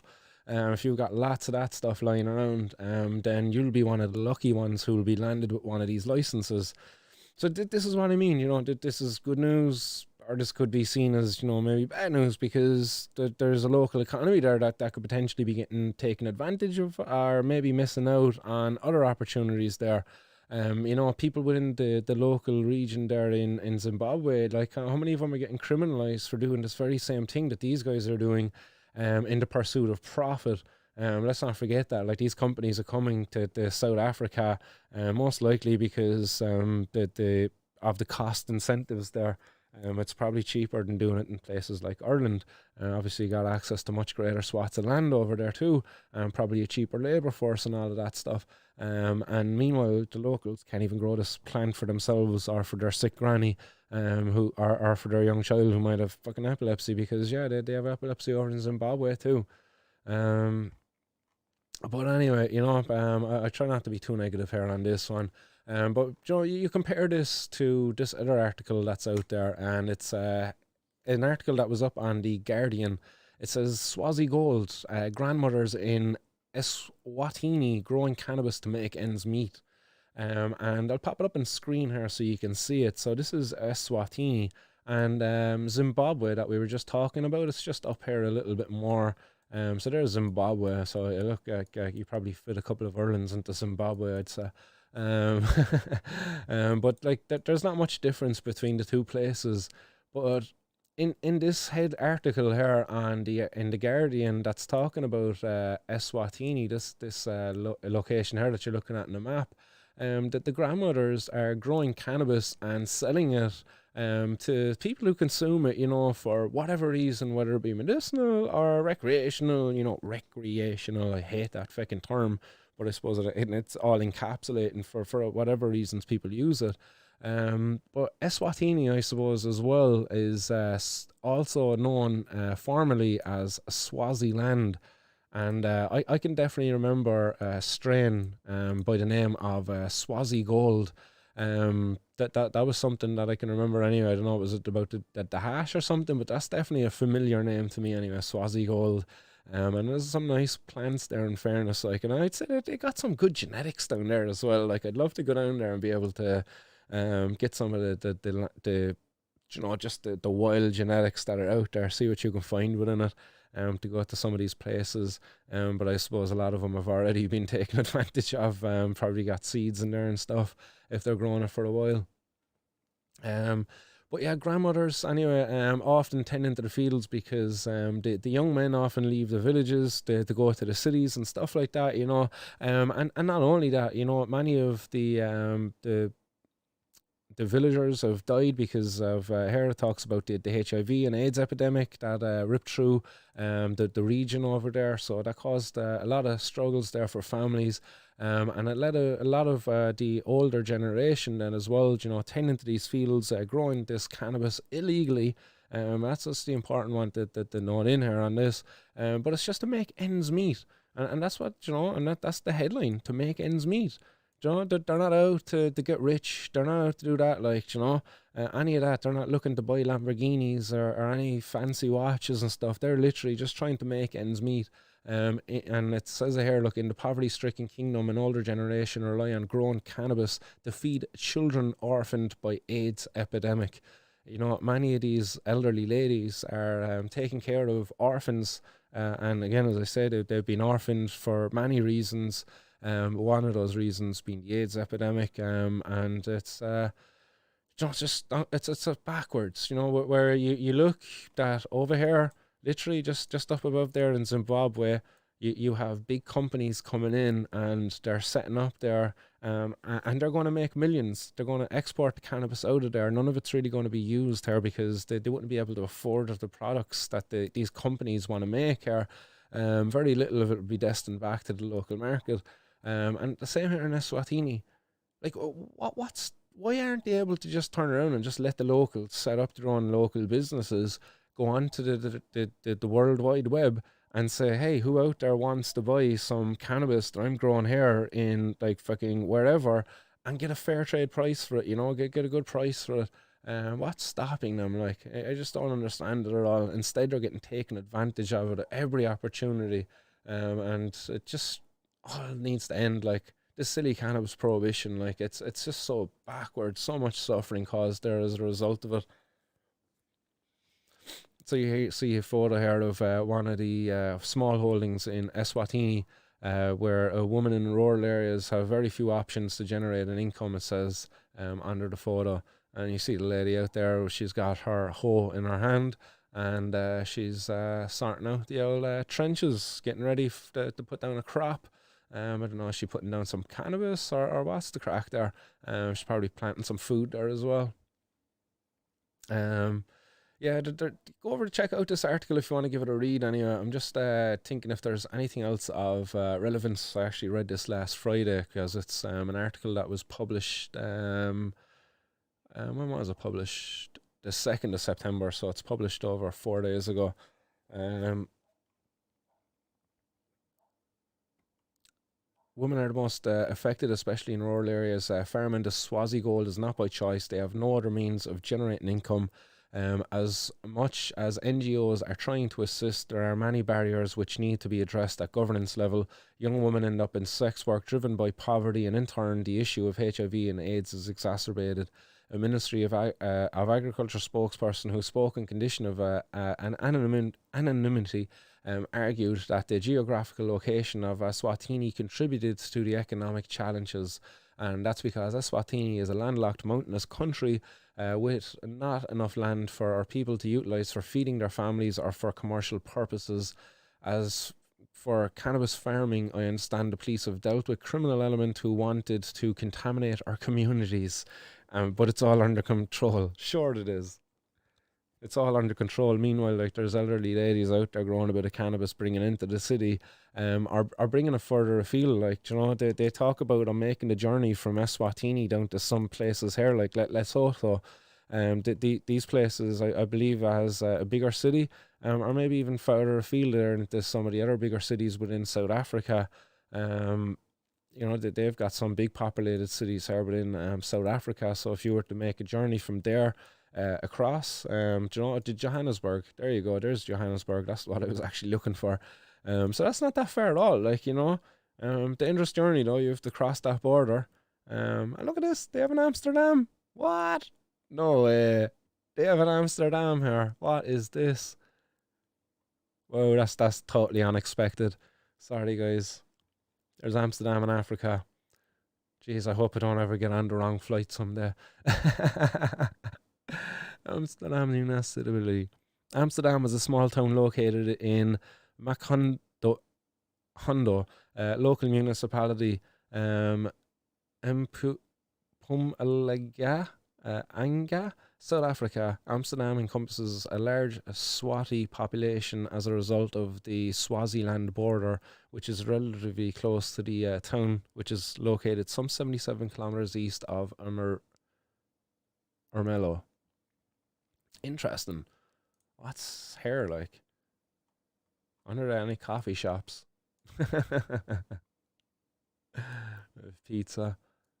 What? That's crazy. And it's actually like that's like Dutch too, like. That's class. kind of. Sorry, guys, I got a bit distracted there by that. We'll go back to the other story. As I was saying, making that journey from Swatini through Amsterdam to Johannesburg, it's perilous. Sorry for laughing, you know what I mean? It does talk about her like that. Some of the women, when they're making this journey, that they get taken advantage of, often get robbed, raped, killed, and it's not good. All to feed families and to just make a bit of a living for themselves. So yeah, well done, prohibitionists. Great work. So that's it, guys. Nice one, everybody. An hour and 45 minutes. Today is probably one of the longer shows, actually, before we even got around to just kick back at the end of the show to have a bit of a chat. Yeah, that's what I was thinking there as well, Papa Gummy Bear. A bit of colonialism there going on. The old Dutch out there with the old Dutch Royal Army, I'd say, back in the day, taking little swats of South Africa for themselves. Get some more Ishka.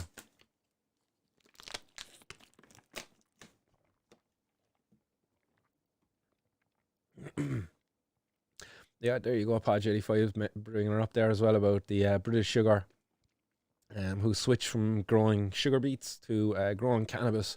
And Podge says here they're making a fortune, and it is illegal everywhere else around it. Yeah, that's why they're making it making a fortune, because like it's illegal. So they have a monopoly on the market, so like they can charge pretty much whatever they want, because you know where else are you going to go, to the black market? Maybe so, like if you're so willing, but for many people, they don't.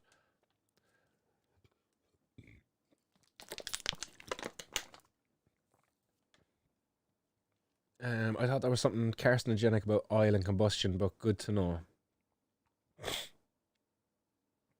Strain hunters were there to look for Swazi gold, coming in there from the Constant Gardener.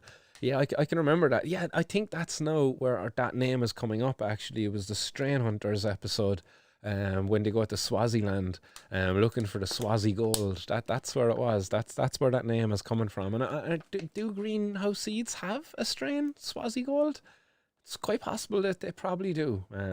But yeah, now that I think about that, that's pretty much where that name comes from now, in my own mind, where I was kind of getting that familiarity with it earlier.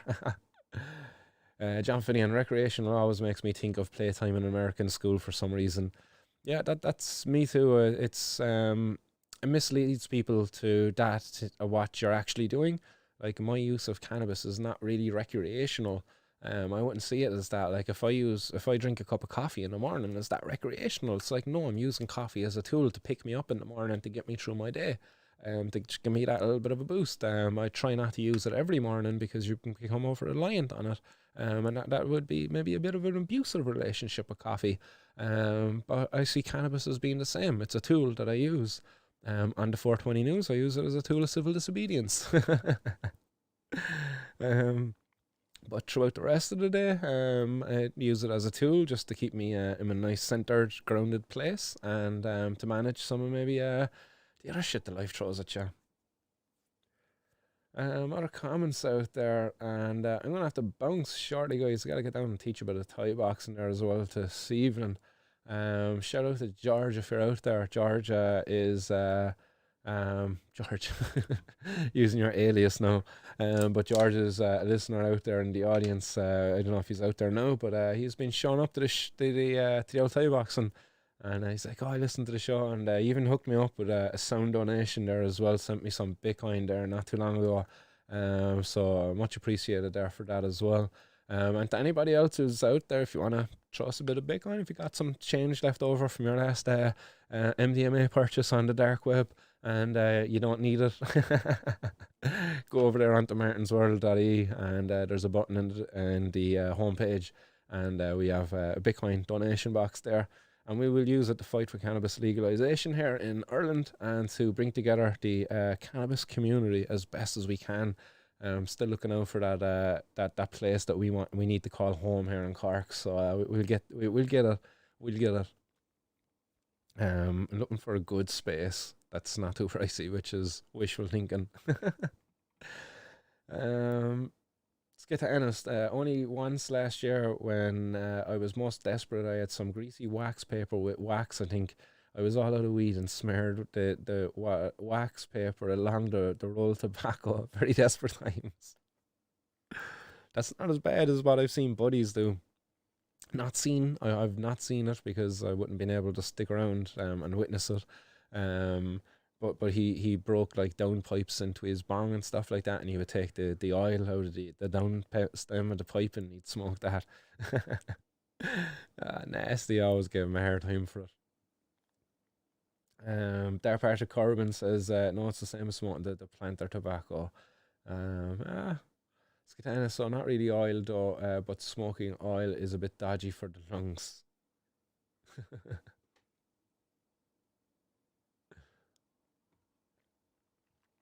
Pod 85, yeah, it can be a bit rough in your lungs. The oil in the big doses.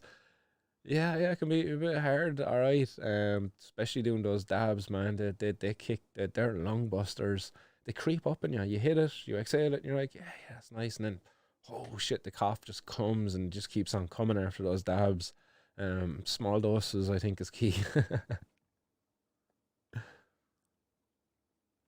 Other comments out there, pods for 420.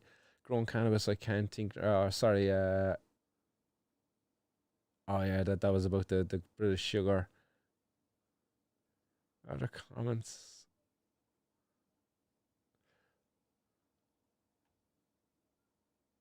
Dutch over in South African and the colonizer back in the day. They did indeed. They had a few spots over there, alright.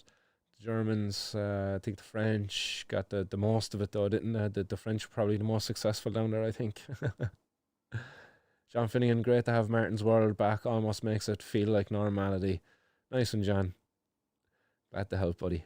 Pots from 420 says Theresa May's brother owns that cannabis company. He thinks, yeah, that's right. I think it was Theresa May's anyway. Their drug secretary or whoever it was. Or was it the PM? I'm not too sure. But yeah, they're all corrupt bunch anyway, isn't it? Keep one of them like head of the government keeping cannabis illegal. Meanwhile, like their other half out there growing the same plant and making millions off it. No shame.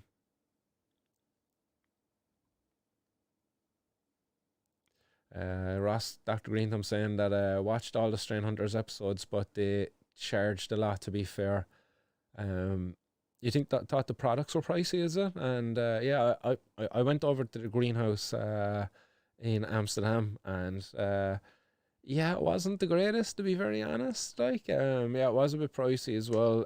But the strains, they were okay. Like, they were nice enough. But they weren't the greatest, to be very honest. Like the bud quality, just the appearance and stuff, they were very like they didn't have the nicest of buds and offer in the coffee shop. But yeah, I've grown their seeds before as well in the past and had very negative results as well. They used to have a seed coating on the seeds, an outside coating, like a color or something like that was supposed to help the seed germinate. But no, it didn't help me anyway.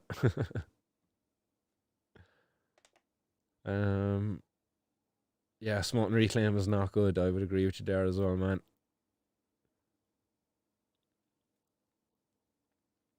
PWC, people who use cannabis, seen some councillor use that the other day.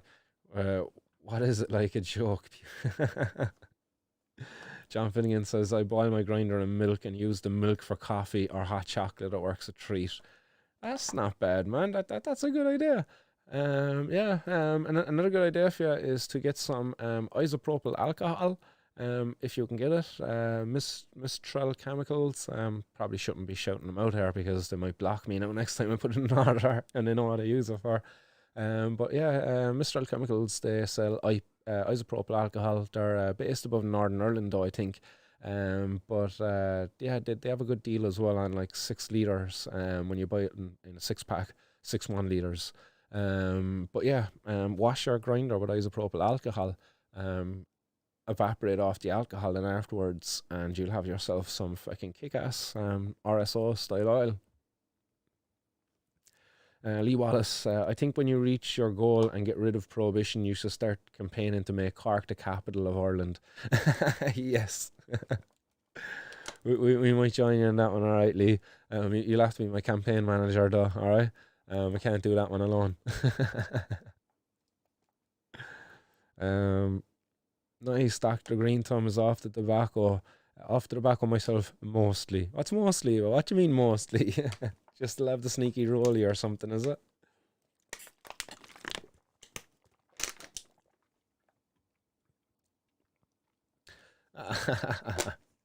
DB Woodcraft is getting his ass kicked by his 11-year-old daughter.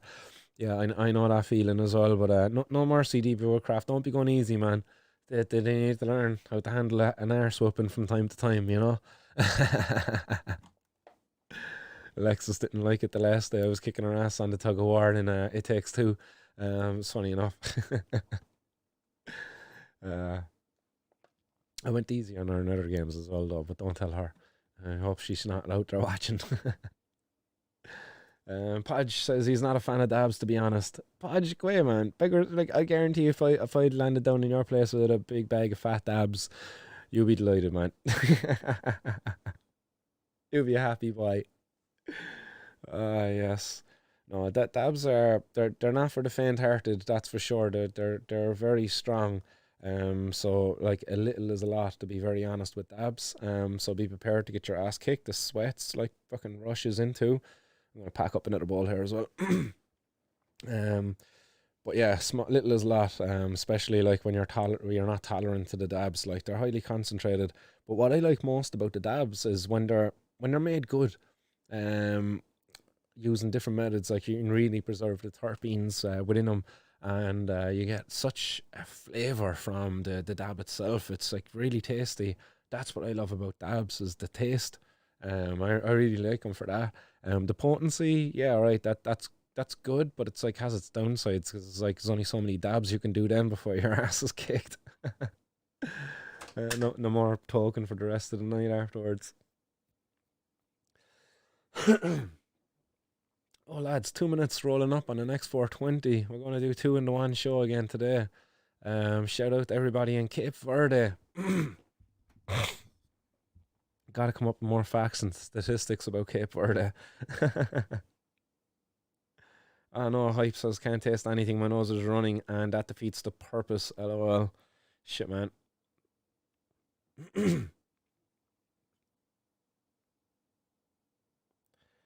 John Finnegan never tried a dab either, or a vaporizer. What? No way, John. Stop. Get down here to Cork when we'll get out the volcano. Yeah, we'll fire up a few bags, and we'll get you nice and lifted. Proper R2, boy. Who else is out there commenting? Wooly, what's going on, Wooly? How you doing, Wooly? First time seeing your comment there. You probably have a few more up there earlier, maybe. Willie saying so clean, it's unreal. And I can only assume you're on about the dabs. Yeah, definitely, man. They are very clean as well. That's another thing about the dabs. You know, when they get made, you're talking like really clean, low carbon. Like fucking virtually no carbon. Like there's no ash or anything like that left afterwards. So really nice. Like yeah, they're super clean. Or not carbon, sorry, combustion. Sorry, I meant to say combustion, not carbon. No combustion, because of the way you hit the dabs, like. Yeah, sorry, silly me. Oh yes, man. There's going to be a lot of combustion here with this fucking bowl with the hash. Getting down to the last of it there now. I've enough for another two or three bowls left there. I might have to give King Crop 420 another holler there someday. See what the story is with some more hash. um, Other comments out there. Nice Pod 85 sounds interesting, especially now I can taste my weed a lot more. Nice Pod, you've a lot to look forward to, pal. Once you get your own little harvest and all of that fun stuff there, dude. Excellent, excellent stuff to look forward to. I'll happily. I've access to some bubble bags there, man. Let me know when you have your trim ready.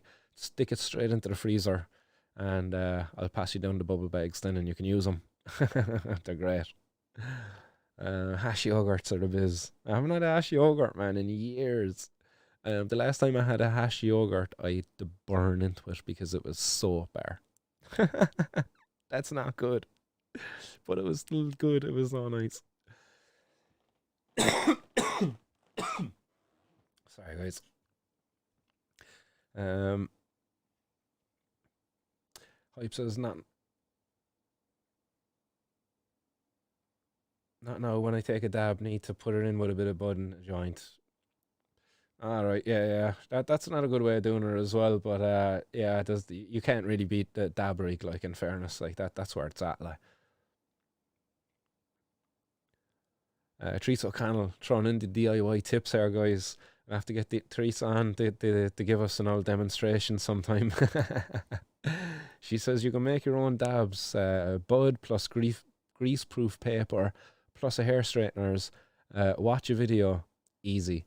Word of warning, guys. If and guys, most importantly, guys, if you're going to take your girlfriend's hair straightener, make sure it's not an incredibly expensive one like those GHDs, because like you might not be aware, but those things are worth some serious money and they break easy, especially if you go and like fucking put all your body weight down on it on a kitchen table, in order to squeeze a bit of fucking goodness out of a nug. Many a guy has gotten in a lot of trouble, I think, because of the DIY dab making using the hair straighteners. So go easy, guys. Be warned, be forewarned. But great recommendation there, Teresa. I haven't actually done it myself with the hair straightener, but one of the guys got the juice box. It's like a little handheld squeezer thing. And it was nice. It was really good. But I felt it was a bit wasteful. But look, the good thing about it, look, you can keep all of your little pucks. You have a little cannabis pucks afterwards because you have the way you prepare the cannabis to squeeze it in the juice box. But you can keep them afterwards, and then you can make like an edible out of them or something like that. You just do an extract, stick them into the iso alcohol, and yeah, isopropyl alcohol, sorted. But yeah, it was good. It was good, but I think you need proper contraption, like a proper hydraulic pressure, and good heat plates as well. They get highly efficient dab extracts. Hair straightener is good as long as you got isopropyl afterwards for your cannabis pucks. No waste. Teresa says use her old one. Because they always have an old one, don't they? An old one or two. Fucking old owls, like they've hair straighteners debate the band. um, Chilbert saying blueberry crumble, ammo shatter, caramel cream. Nice. Savage, right? Ross Dr. Green Time says he used the GHD last time. I hope you didn't break it, man. I hope you went easy. Right, I'm going to blaze this one off. I'll get through one or two more of your comments, guys, and then I'm going to have to bounce. Sorry, I got an itchy old Shron there as well. I'll nose.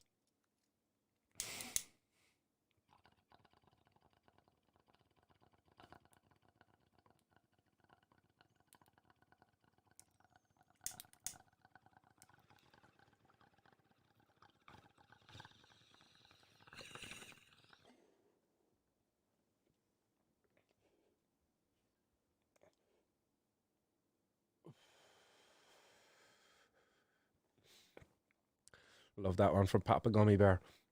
Divorce stabs.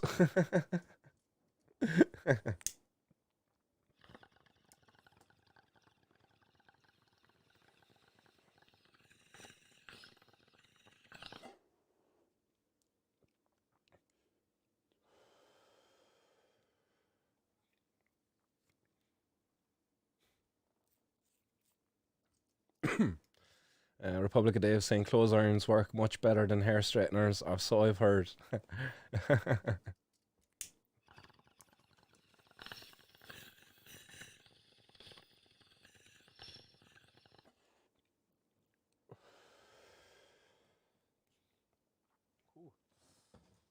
Bang away now. Any other comments out there, guys? I see loads of comments after coming in. Nice one, guys, for all your interaction today. Teresa's saying here that your weed is still good after you don't get everything out. Yeah, that's what I'm saying. But it's not really good for smoking, really. It's only good for an extraction, and in my opinion, anyway. Maybe other people have maybe lower standards, and that's okay too. Like that's totally fine. But for me, like as soon as you hit it with the straightener, hit it with that heat, you're expecting the majority of the terpenes anyway, like to be gone from it, and hopefully in the dab, But yeah, each their own. I love that comment though. Divorce tabs. That could easily happen with the right old doll. You break her GHD and she's gonna break your fucking knees. She'll blue ball you for a few months. Chilbert saying he's always been shit with an iron.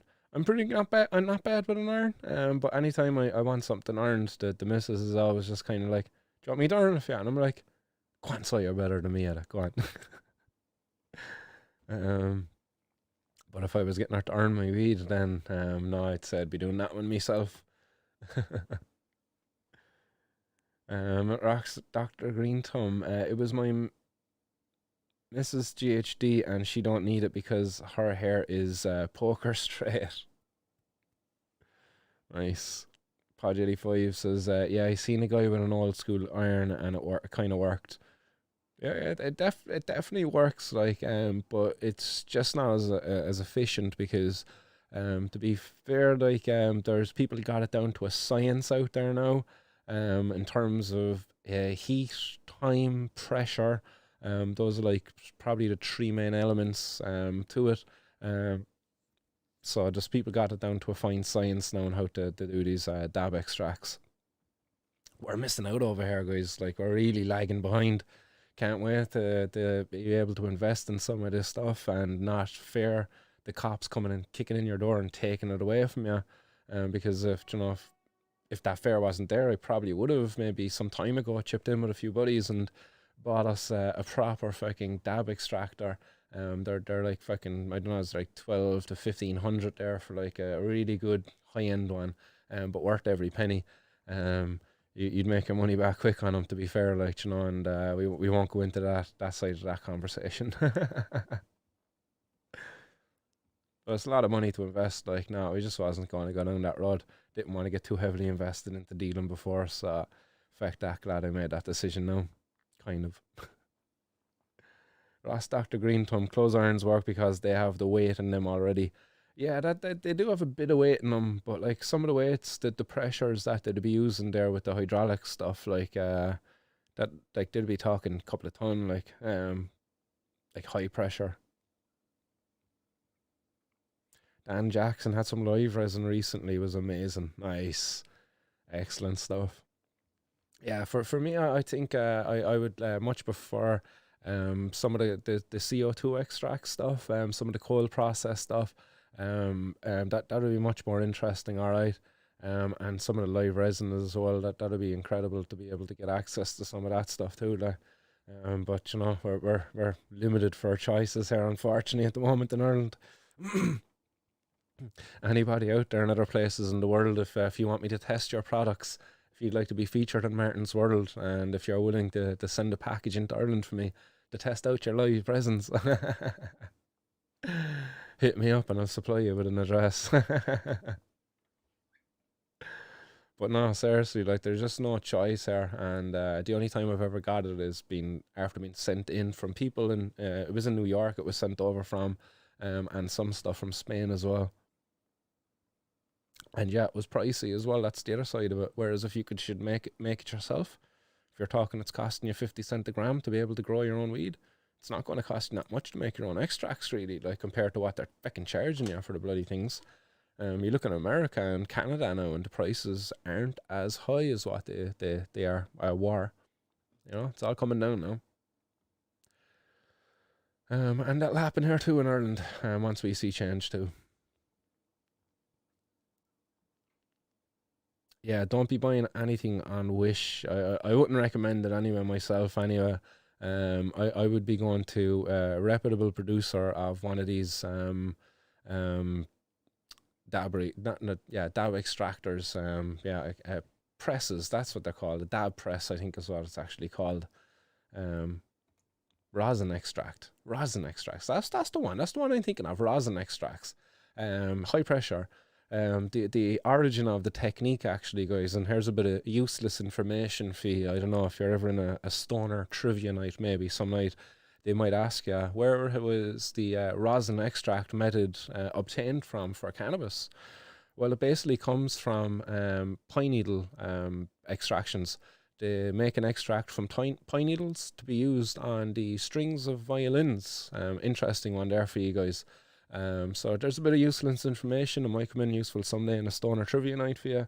But that's where the extract or the technique comes from. They use high pressure, high temperature, and a period of time in order to extract resins from the pine needles. And that's basically somebody kind of, I think, seen that and started doing it to cannabis. But that's where it originated from. So there you go, useless information for you, for all 40 of you out there in the audience, guys. And nice one again, guys, to all of you for your undivided attention throughout the afternoon. It's been great to be able to bring the 420 news to you time and time again. I'm sorry that it's not filled with more positive news. But again, guys, if you want to be making more positive news, get out there in the community and start making some positive news. Let's start making some moves. Let's start holding some events. Let's start holding some protest gatherings. Come on, I paved the way. I'll call stuff out again in Cork someday, but I'd like to see more people in other places do it. You know, we're on the 6th of September now. What's going on in Dublin, guys? You're supposed to be like, fecky, we're the real capital here in Cork, like, yeah, sorry, like, no offence to anybody up there, like, but come on, get the finger out, do something, come on. The government are coming back. We need a date. I want a date. I want something to get excited for, and I don't want to be organising a protest myself for above in Dublin, like, so, come on, I want to see something happening above there, like, I'm an eager beaver down there. We need action. I have a baby on the way at the end of next month, and I'm not going to be as available for action after that then, so it's just like, I'd like to get some shit done now. So let's do it, like, let's make some noise, guys. Chuck it out of law. Free the weed, our day is gonna come. Yes, it is. We're gonna make it happen. Yes, we cannabis. Yes, we can. Yes, we cannabis. Robbing that one from Barack.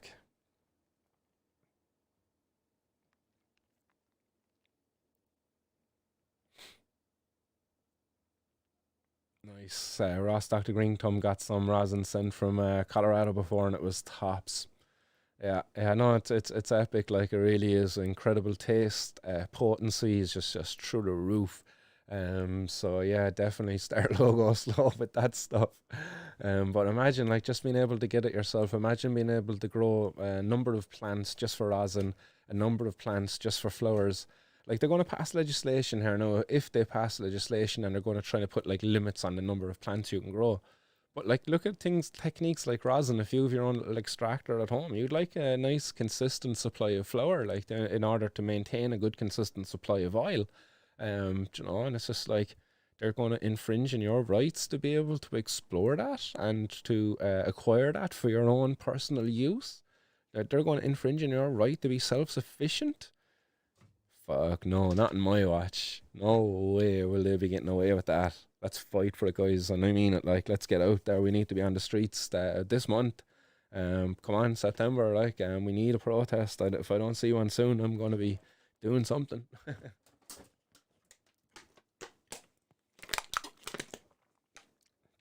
I think it's time we pay Frankie Fian a visit. What do you think, guys? To the 38 of you now out there in the audience. Is it 38? No, 37. Frankie Fian, what do you think? Should we go and protest at his office? He's above in Sligo. Anybody out there in Sligo? I know I've put that shout out there before, but let's make that one happen. And by the end of this week, there's going to be a date for Frankie Fian's office, I believe. We're going to have an old civil disobedience gathering up outside of there. Calling all troops, everybody from the CBD industry, come on up. Everybody from the hemp industry, come on up. Everybody who supports the growing of cannabis for the environmental reasons, come on up. We're all in it for the same reason. Let's get cannabis off of the Misuse of Drugs Act. It does not belong there. It does not fit the description for, belonging there. To be and yeah, let's just get it removed. Let's end this prohibition together. So yeah, that's my shout out. That's Frankie Fiend's office soon. So Sligo boys, yeah. Maybe with the boys when we're going doing our camping trip, maybe that could be the one, and we go camping up on Belbulben's Head. I think that's the name of the old mountain range that's up there. Belbuben. Yeah, can't pronounce it. Never mind. Feck Frank Fian. Well, we have to stage something, like, he's been fucking a thorn on our side for a while. He's ignored us for a while, so we have to respond in kind, I think. I really do think so. But look, guys, I won't get into that too much. I'm going to be chatting with the guys at the Cannabis Activist Alliance tomorrow evening, and hopefully we'll be able to get something organised so that we can have a day out for our community to stand up and fight for our rights, and again, just to socialise and meet like-minded people as well, because that is always, for me, the most beneficial thing from any of these gatherings, is to get to meet people like yourselves out there, who I might not have the opportunity to meet otherwise. So that's why it is imperative that you all show up, guys, because you don't know who you might not meet if you don't show up.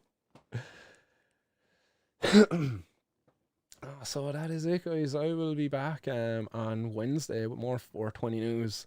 Until then, guys, I guess stay blessed, keep her lit. Yes. Yeah, I agree with you there, Ross Dr. Green Thumb. See that comment coming up there in the hot box. Yeah, he certainly is. He certainly looks like one anyway. But right, guys, anyway, keep it lit, stay blazed. Peace. Hey.